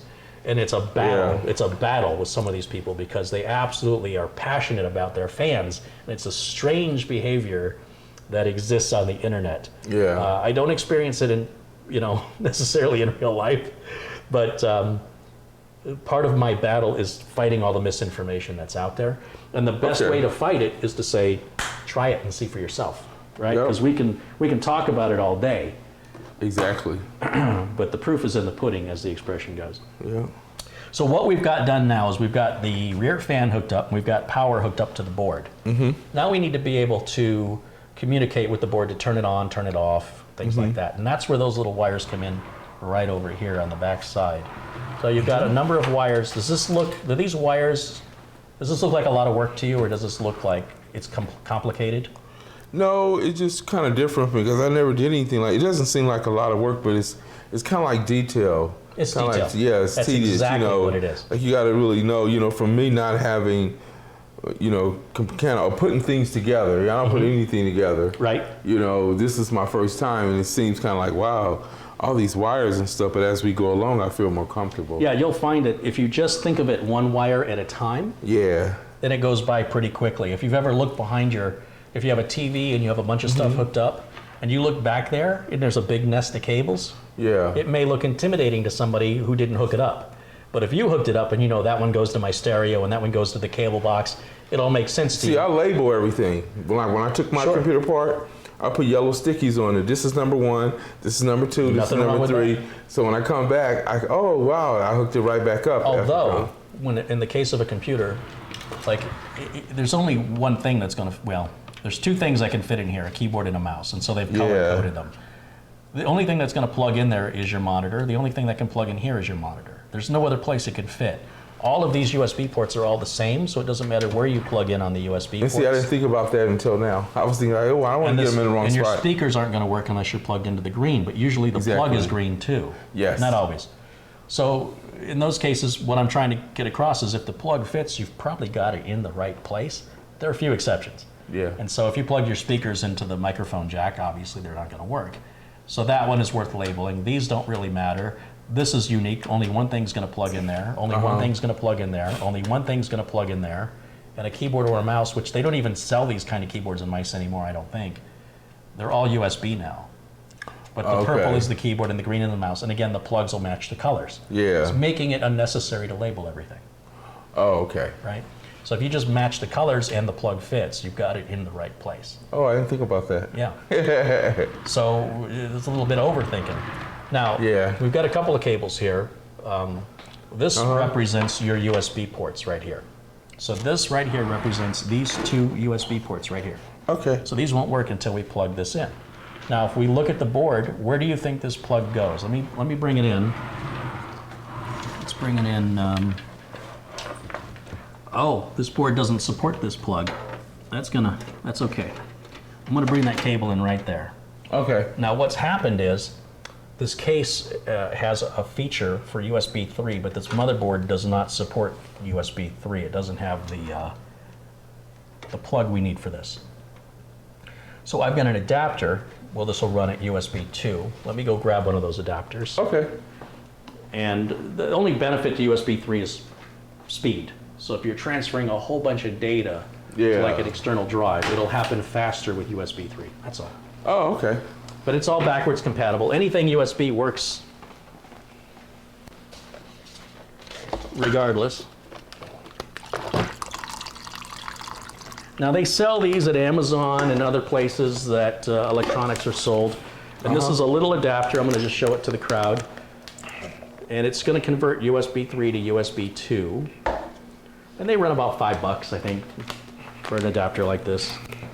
Most people won't need it unless you're mixing old and new technology, and that's what we're doing. Oh, okay. We're mixing an older technology with a new case. Oh, okay. If this was an older case, it would have the plug we need. So you see how that's going to work? This is going to plug in. There's a little notch or a key. Yeah. And it's going to line up with that hole. And now we've adapted it to this plug. And do you notice there's a pin that's blocked? Yeah. Okay. So right here on the board, these two blue connectors. Yeah. There's going to be a pin missing either on the top or on the bottom. It's going to be hard to see. I might need to get a flashlight. Oh, and you're going to plug this into either one. They're both equal. One of them is on the top is missing, so it's going to go in this way right here. You got it. You got it. Yep. Kind of curious what this port is right here. It says COM. I guess that's a serial port. Okay, so that you just hooked up those just like that. These will now work. They will, They will work now. Next, we've got the headphone and microphone. This is a real easy one to plug in. So if we look at this cable right here, it actually says HD audio on it. Oh, okay. And if you look, you'll see there's a pin blocked so that it can only go in one way on one. This will only fit on one connector on this motherboard. Oh, okay. And that connector is going to be somewhere in this area. See if you see anything labeled audio right in this corner. Audio. Look for the word. See how there's words printed on the board? You see what that says right there? Oh, it says audio. You see it says F audio? That means front audio. Uh-huh. So that's where this cable is. Now this cable, because it's got to go all the way back to this corner, I want to run it through this hole and try to hide it as much as possible, the cable. Oh, okay. Now, if you look closely, you'll see that there's a pin missing. You see the missing pin right there? Yeah. So line that up accordingly and push it straight on and just kind of try to prevent interweaving it with other cables. Okay. Hold on, let me correct it right now. Let's get this around like that. Okay. And let me take a look at the back before you plug it in. Let's make sure we're routed correctly there. Oh, okay. Yeah, that'll work.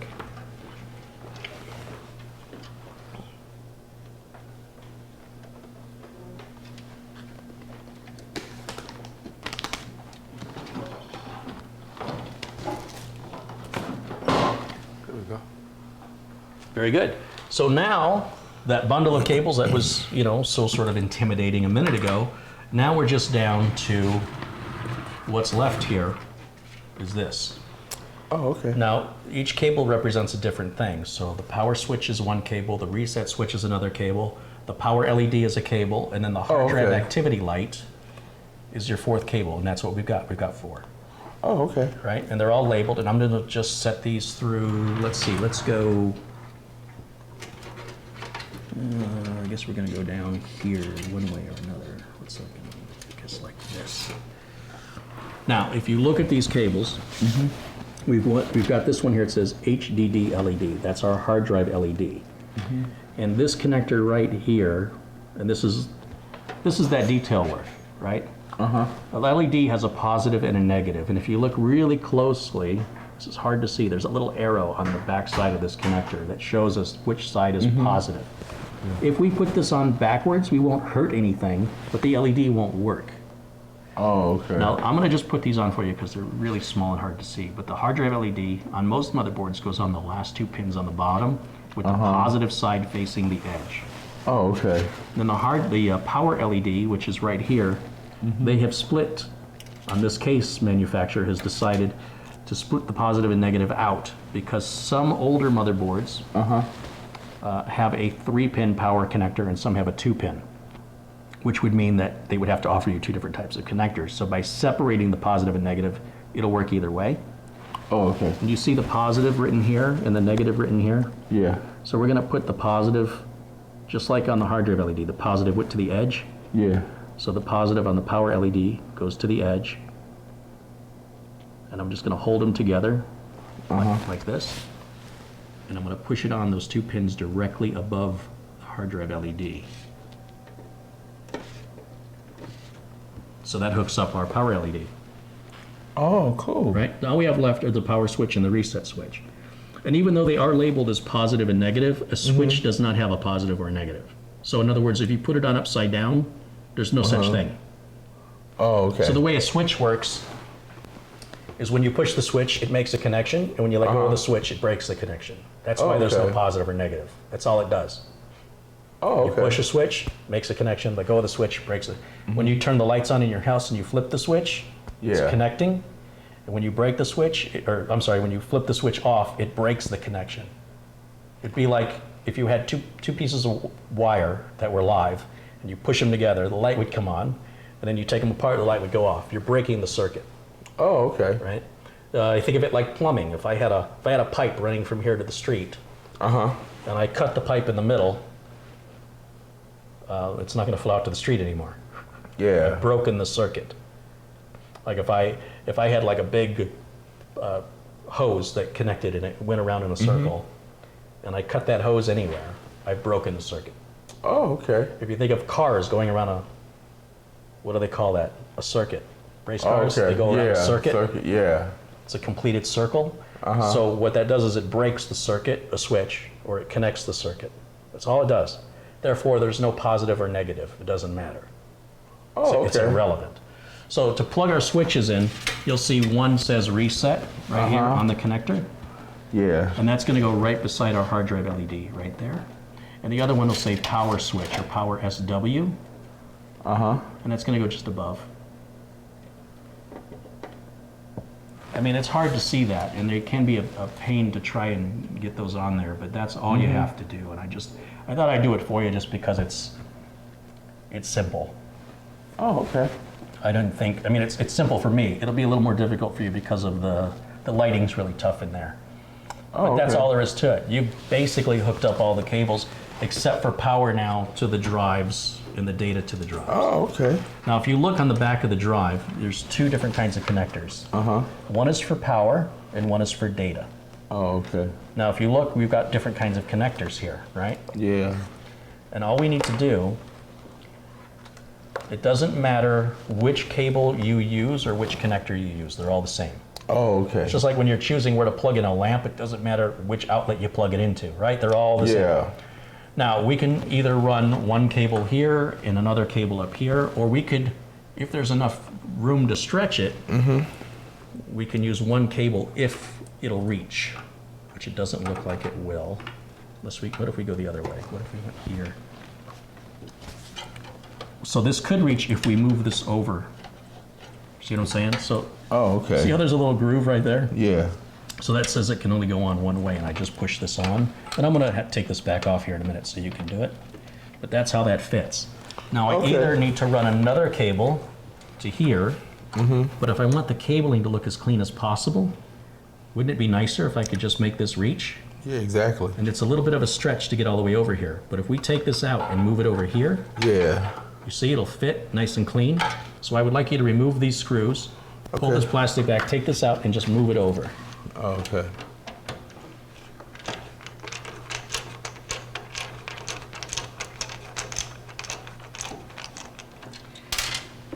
All right, let's take a look in the chat and see what I've missed here, if I've missed anything exciting.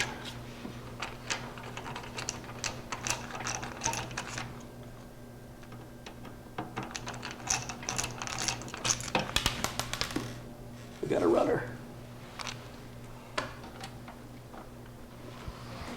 Looks good.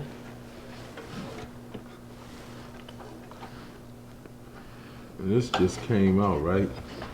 Yeah, there's that little metal, I'm sorry, that little plastic thing right here. If you just pull this back a little bit and then pull on the drive with your other hand, it should just slide out. There you go, you're getting it. And just move it over to the other side. Yeah, exactly. Dead on. Now pay attention to where that little groove is on this connector. You see where it's bent like an L? Yeah. And then that, check out where it's bent like an L here. It should be towards this side. Oh, like this? Nope. I don't think that's right. Yeah. So you see that groove? Yeah. You want that groove to be towards me, Oh, okay. right? So go ahead and put that on. Never force anything. If it feels like it's not going on, you're probably doing it wrong. And there's two connectors. You're going onto the wrong one. You want to be on the one on the left side there. It should just line up. No, you still have it upside down. There you go. That's it, perfect. And those two screws you took out, you can go ahead and put those back in on the other side now if you'd like. Oh, okay. You're good, that's on. These two screws right here. Oh, You want okay. to put those on the other side to secure that drive in position. Oh, put it on this side over here. Uh-huh, yep. Oh. Yeah, it's just the cables catching here. Here's the other screw right there.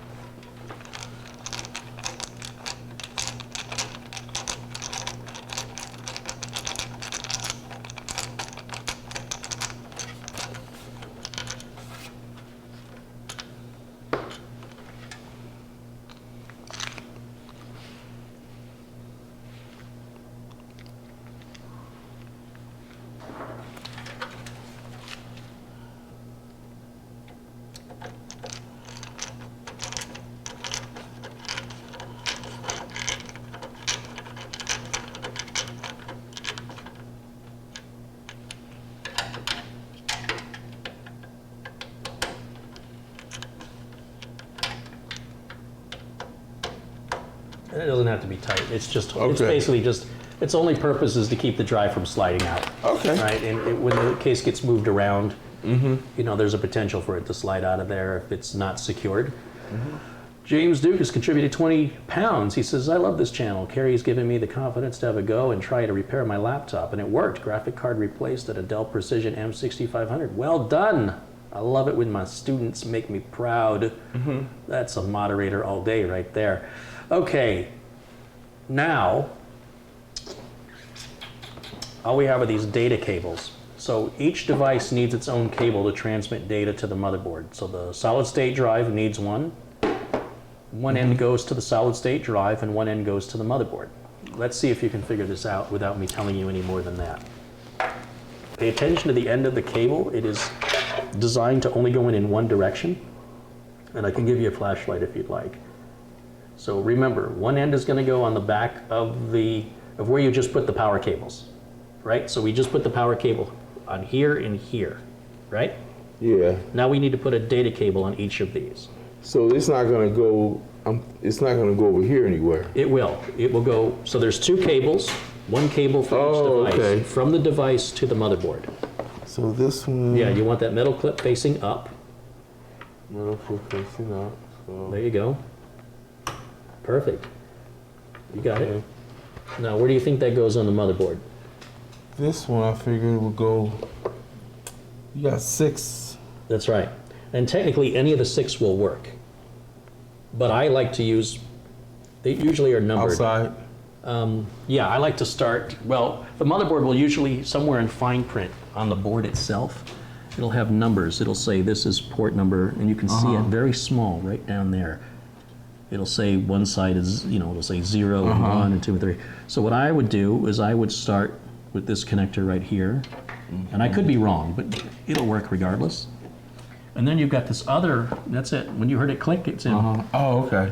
You see how this one's angled? Yeah. So I put that one attached to the back of the optical drive, and you'll hear it click. Listen. You got it? Okay. And then the other end, I would put it just below. I'm not sure if number 2 is below or to the side, but anywhere's good. And again, you'll hear it click. Okay. You're done. You've completed the build. It's all done. Oh, wow. So now we can do the smoke test I told you about earlier. What's all these wires right here? Well, that's for potential upgrades in the future. Oh, so wow. if you wanted to add more hard drives and more storage, you've got, you know, up to 3 more. Oh, put more things in here? Or here, or here. Oh, right? okay. This one's for a graphics card. If you add a separate graphics card, which gamers will use. Okay. You're not gaming, so you don't need this. And yet this is for more additional hardware that we don't have. Oh, okay. So all of this will get tied up nice and neat with a nylon zip tie when we're done. And I'll just tie it all up like this, and then I'll run it through these extra holes. I'll just tie it down like that, and it'll keep it nice and clean looking. Oh, okay. Right? So for now, yeah, I think people are thrown off because they go, I have stuff left over. But remember, they don't know what you're building. They don't know what you're gonna put in this case. They know that the case can hold X amount of stuff, and they give you enough screws for maximizing it. Oh, okay. But there are some people, if they see an empty slot, they have to fill it with something. Oh, Don't be one of okay. those people. Oh, okay. So now we can test fire this. So to test fire it, we need to hook up keyboard, mouse, power, and video. That's the only 3 things we hook up when we test it. Oh, okay. Now, I've got a keyboard and mouse right here. So we'll take this out. I'm just going to set it, let's put it over here, just for the heck of it. And then inside of this mouse is the little wireless dongle. And you can plug that anywhere on the back of those USB ports here, anywhere that it's... And as far as this goes, I have to turn it on. There we go. Then I need to give you power. So here's a power cable. And you'll plug, go ahead and make sure the switch on the back of this power supply is, see there's an on and an off. For safety, I like to make sure that switch is off and then go ahead and plug it in. And there's an outlet right here on the side of the island. Good, make sure that's in all the way. That's good.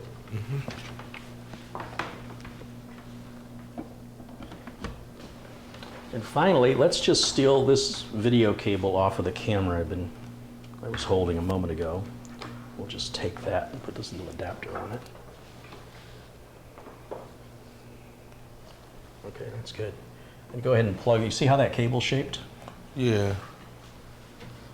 And that should go, oh, does this not have HDMI? No, it doesn't have HDMI. That plan's not gonna work. Okay, that's fine. I'm gonna grab a monitor. Do I need special cables, or could I use my old cables that I have? All the cables you have should work. Oh, okay. Your monitor's gonna work, your keyboard, your mouse, all that's gonna work with this. No problem. So let me grab a monitor so we can fire this bad boy up and see what it does.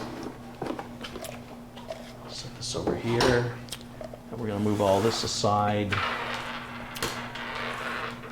We're done with all of these screws. This is, again, I recommend that these get all put away because you don't know what your future needs may be. And so you may want to add to this or adjust it, and you'll need these screws to do that. So let me run back here and grab a monitor real quick.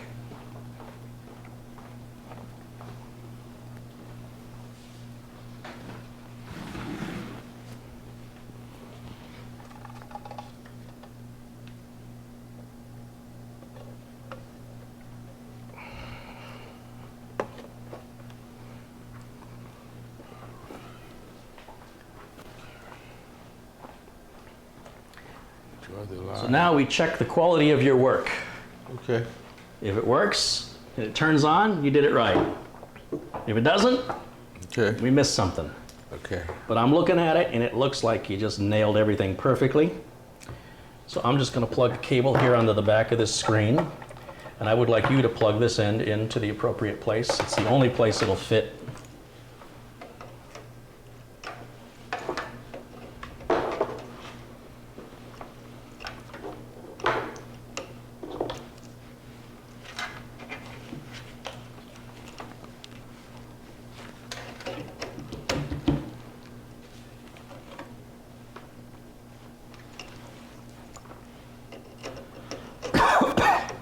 Oh, you know what? That actually may not fit on that. My bad.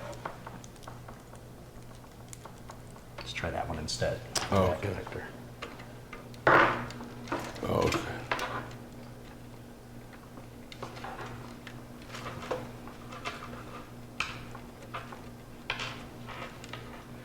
Seth Harris has contributed $1.99.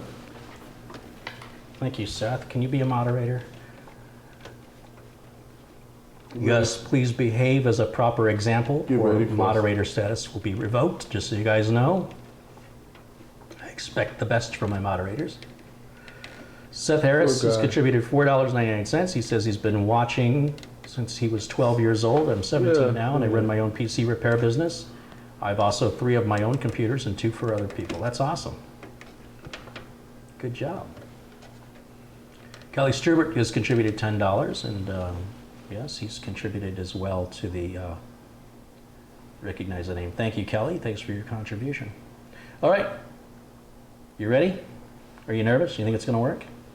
Yeah, I think it's gonna work. Yeah, you're confident. Yeah. Why are you so confident? Cause I had a very good instructor. That's why. All right, good How answer. about Good that? answer. I'm going to turn this around just a little bit, because when we turn it on, we not only want to make sure that we see something on the screen, but I want to make sure that the power light lights up Okay. and that the power switch works. Okay. So let me make sure the screen is powered on. That always helps to turn the monitor on. Oh, okay. Or you can get a false alert. You see the lights blinking? Yeah. So that means the monitor is turned on. And we'll turn this a little bit so everybody can see. And I need to adjust this so I can see. There we go. Now we're going to take that switch on the back of the power supply and we're going to flip that to the on position.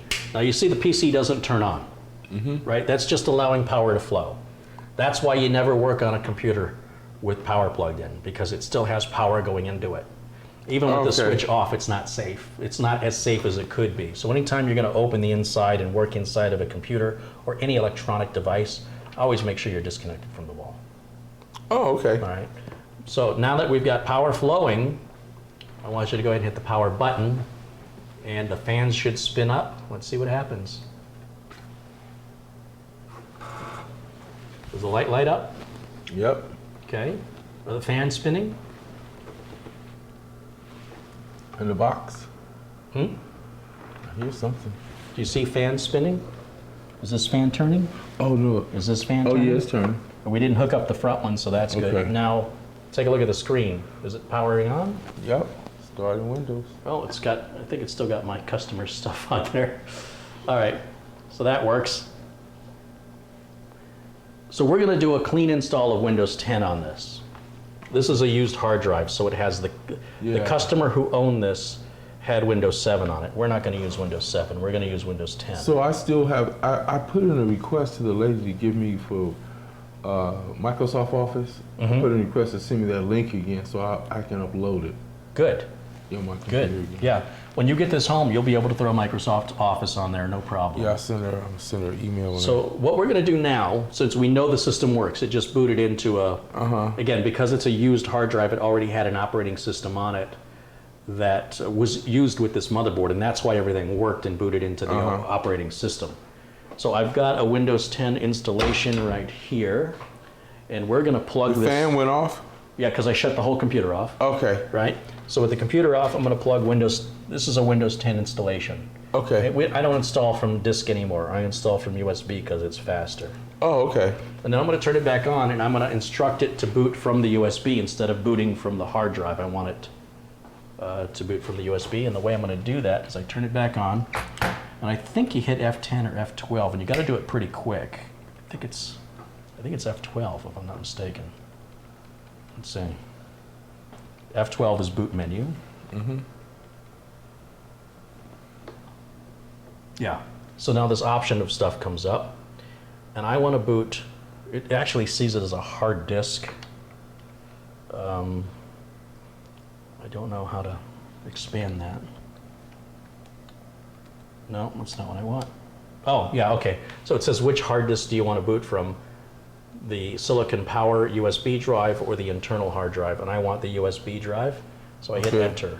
And now, instead of starting from here, instead of loading the information, it's going to load it from that USB drive.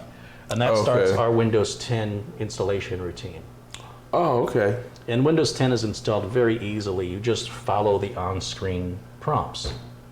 Oh, okay. Right? So if people actually take the time to read what, see, a lot of people don't do that. They just click next and it's just wherever their finger lands.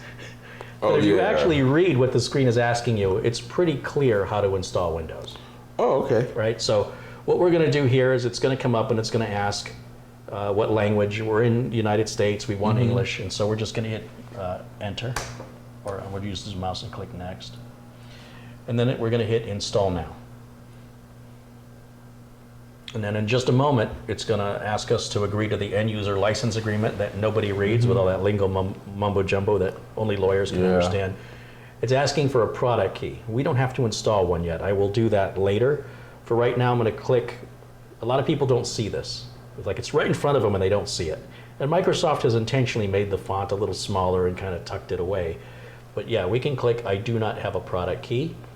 And that way you can install Windows 10 for free in trial mode, which is perfectly legal, nothing wrong with that. You just can't activate it without a code. And I have a bunch of Windows 10 Pro licenses. I'm going to give you one. So we're going to go to Windows 10 Pro. The difference between Home and Pro is pretty minor. You really want to use Pro in an office environment. Yeah. But using it in a home environment doesn't hurt. Okay. All right, so we're just going to hit next here. And it's going to ask me, let's see, here's the end user license agreement. We have to agree. We don't have a choice. So we click the box that we accept. We hit next. And then it says, where do you want to install it? So I want to choose custom. And it sees the current hard drive now. And I'm going to delete everything on that current hard drive. I'm going to wipe it out. Oh, okay. So all the data on there's all the previous person who owned this hard drive doesn't have to worry about you seeing their stuff. It's all erased. Right now, I just what I did just now erased it. And you'll see now it just says drive 0 has a bunch of unallocated space. It's 119.2 gig, which is basically it's a 120 gig drive. So that all aligns. All I have to do is click next, and then we sit back and wait. Oh, okay. So what it's going to do is it's going to partition and format that drive, and it's going to install Windows on it. All we have to do is let it do its thing. And while it's running, we can check to make sure that this other LED that shows hard drive activity, this one right here, should blink on and off as the hard drive reads and writes. Oh, okay. That's when a computer doesn't respond as a tech, the first thing I look for is to see if it's working. Oh, okay. So like if the computer's just really bogged down trying to process, it looks like it's frozen. But if you look and you see the hard drive light turning on and off, it's busy doing something, it's not frozen. Oh, okay. Necessarily. That's why it's important to have that light. It lets you know I'm busy, I'm doing something. Oh, okay. And the other light lets you know it's on. You hear how quiet this is? It's real quiet. So you may not know it's on unless that light is on. Oh, I see what So you're these saying. lights are pretty important. And that's why I see computers come in that people have built where they put the connectors on upside down. Oh, the lights have never worked and they never noticed. Oh, okay. It didn't hurt anything. But it bothers me because it's not conveying information that I need to have as a tech to know the status of the computer. Something as simple as a light.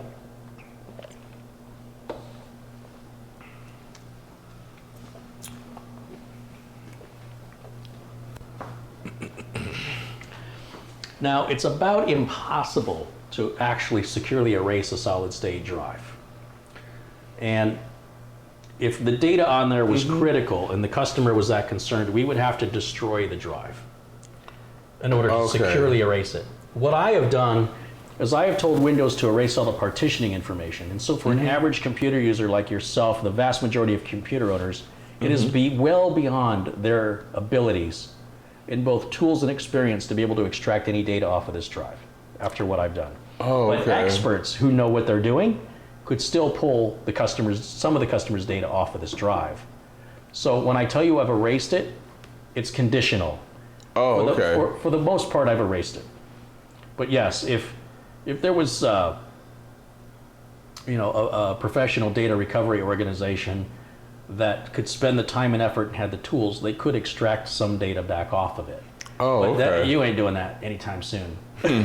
Yeah, that's a higher level of forensics. So for all intents and purposes, that drive is erased, and the customer need not be concerned about their data falling into the wrong hands, because it just isn't going to happen.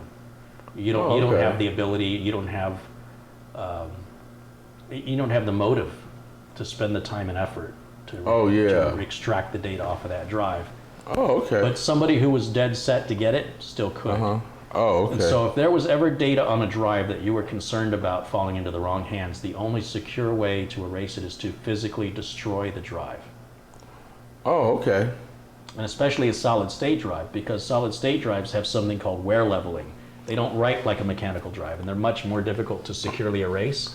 Oh, okay. As such, you would have to basically make sure every chip on the circuit board was broken before you threw it away or recycled it, because if one chip remains intact, somebody with the right tools and skills could extract the data off that one chip.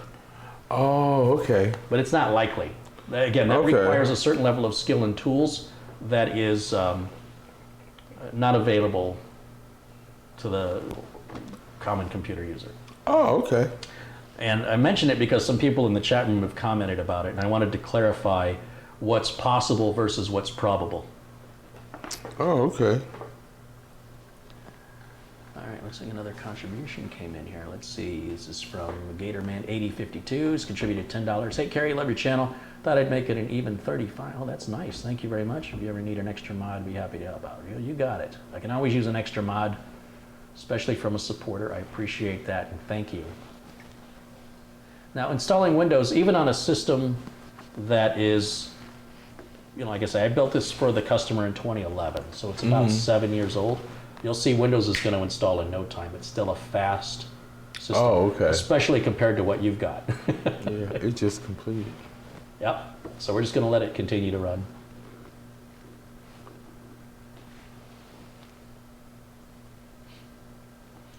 Someone's asking how to contribute to the channel. You can use the super chat here. You can use the link in the video description, or you can his computer. You can go to tech-vets.com and contribute there as well. So we're on our first reboot now of Windows installing, so the computer just restarted. This guy don't care, he just wants his computer on high.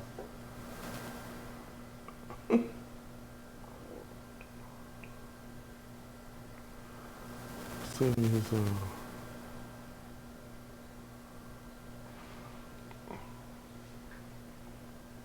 beef more pricier. Somebody's talking about BleachBit. BleachBit does not securely erase it. There's no such thing as securely erasing a solid state drive. Oh, okay. There's no software that can do it because of wear leveling. Wear leveling, I don't want to get too complicated, but you just can't. It's just not possible. Oh, in fact, even utilities that are designed to erase hard drives securely always have a disclaimer that say this does not apply to a solid state drive. Naders305 has contributed $2. Thank you for that, Naders. Bring another moderator in here. Patrick Russo has contributed $10. Great job, Mr. IL. Let's hope you get the bug and want to build more. I think I will. I mean, honestly, now that you've done it, yeah. What are your thoughts on it? Was anything harder than you thought or easier than you thought, any of this?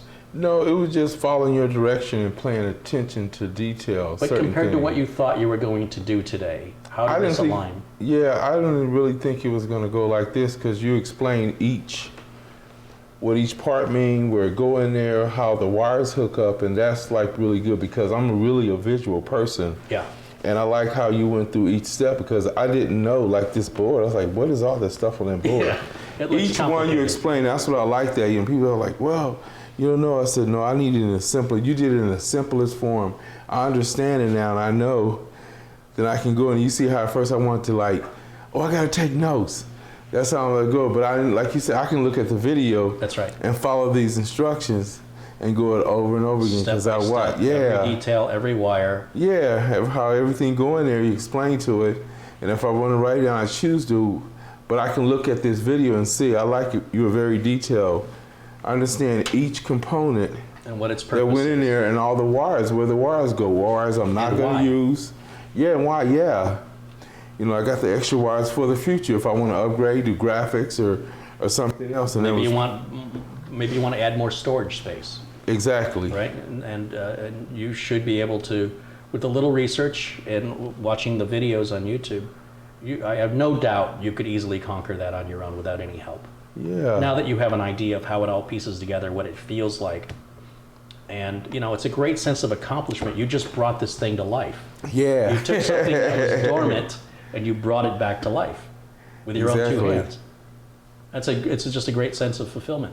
So now Windows is waiting for me to answer a few more questions. It wants to know the keyboard layout and language. It's all going to be defaulted to United States. And then it's just going to take that information, US keyboard, yes. We'll skip that. Some people are multilingual and they want different keyboard layouts. Yeah. It wants me to connect to a network. We're going to skip that for right now. And we'll let this continue on. Now you can put your own name in here if you want, or whatever, how you want the computer to address you. You can fill that in. Oh, yeah. If you just want to put IL or you want to put anything in there. Yeah. Perfect. Enter. It's going to ask for a password. I don't set a password. I just hit enter. Just leave it blank. I usually put in I always use a password. Well, let's not do it for Okay. right now because we need to Okay. reboot a couple of times. Oh, cool. But you can add a Okay. password later. Oh, okay. So for right now, we'll just hit enter. Okay. Yeah, because every time we reboot, it's going to keep asking for the password, and it's a pain Oh, in the yeah. butt. But once we get it done, of course, you can set a password. Okay. So this is Cortana, and that enables you to hook a microphone up to the computer and talk to it. I don't know if you want that or you don't want it. It's asking, but people have privacy concerns about this. Like, is it listening to me when I'm not talking to it? So I usually disable this. Most people Yeah, don't no, I don't want it. Okay. You can always turn this stuff back on. All of this stuff is basically how Microsoft tracks you, I don't which want is to track. help you, but most people want all this stuff off. Yeah. So I'm going to turn it all off. Again, in the future, you can turn any of these things back I on. got enough people tracking me in my job. I don't want anybody tracking me. Well, there's always going to be some tracking you can't turn off. Yeah, I At least know. we can turn off what we can turn off, right? Exactly. And this is the final step of Windows 10 configuring itself, and then it'll be ready for us to install drivers and configure. Once all that's done, we can clean up this cable management and make it look pretty in there with some nylon zip ties, and then put the panels back on and send you home. Oh, okay. That's all there is. Yeah, it's a pretty good And that experience. is it for this video, you guys. I think we're going to do everything else off camera because it's really not too exciting to follow along. I'm going to go to the website, the Gigabyte site. I'm going to put in the make and model of the board, and I'm going to download the drivers right online for the chipset and the VGA and the Ethernet and all that other stuff. So that'll be done offline because it's just time consuming and you can't see what I'm doing anyway. And then once all that's done, I will clean up the cable management. I'm going to put his product key in, give him his certificate of authenticity sticker. Will go on the side of the case and activate Windows, clean up the cables, put the panels back on. It's about another hour of stuff. Okay. And so for everybody who's been watching, thank you all for your support. Thank you for joining me today, and I hope that you've enjoyed the video. The DVR function has been live on this live video. You can always rewind it at any point. YouTube takes a while to process live videos. When the processing is done, the video will be made available to the public. And somebody said, 2 handsome men. Well, somebody has very good taste. Next PC. I'm assuming they were talking about us. Yeah, when do you want to build your next PC? Soon. I'm ready to go now. Congrats, IL, of your first build. Looks like you have the building bug. Anybody want to say anything to IL? Now's your chance before we say goodbye. I'm going to give you guys a chance to talk. John McLaughlin says, thanks, Carrie and IL. Good job. Seth Harris says, bye, Carrie. Have a good night, everyone, and everyone else. Thank you, guys. Thank you. Is It was UK fun. English allowed? Well, there's some UK English we don't use. It's considered offensive. So, yes and no. Nick Poverman says, great job. You were great. Congrats on your first build. Yes. A lot of congrats to you. People want to know when the next one is. See, this is how addicted this is. They want to. This one isn't even over yet, and they already want to know when I'm going to go on camera for the next one. You guys look like great partners. Yeah, we're like Lethal Weapon, I think, is what we are.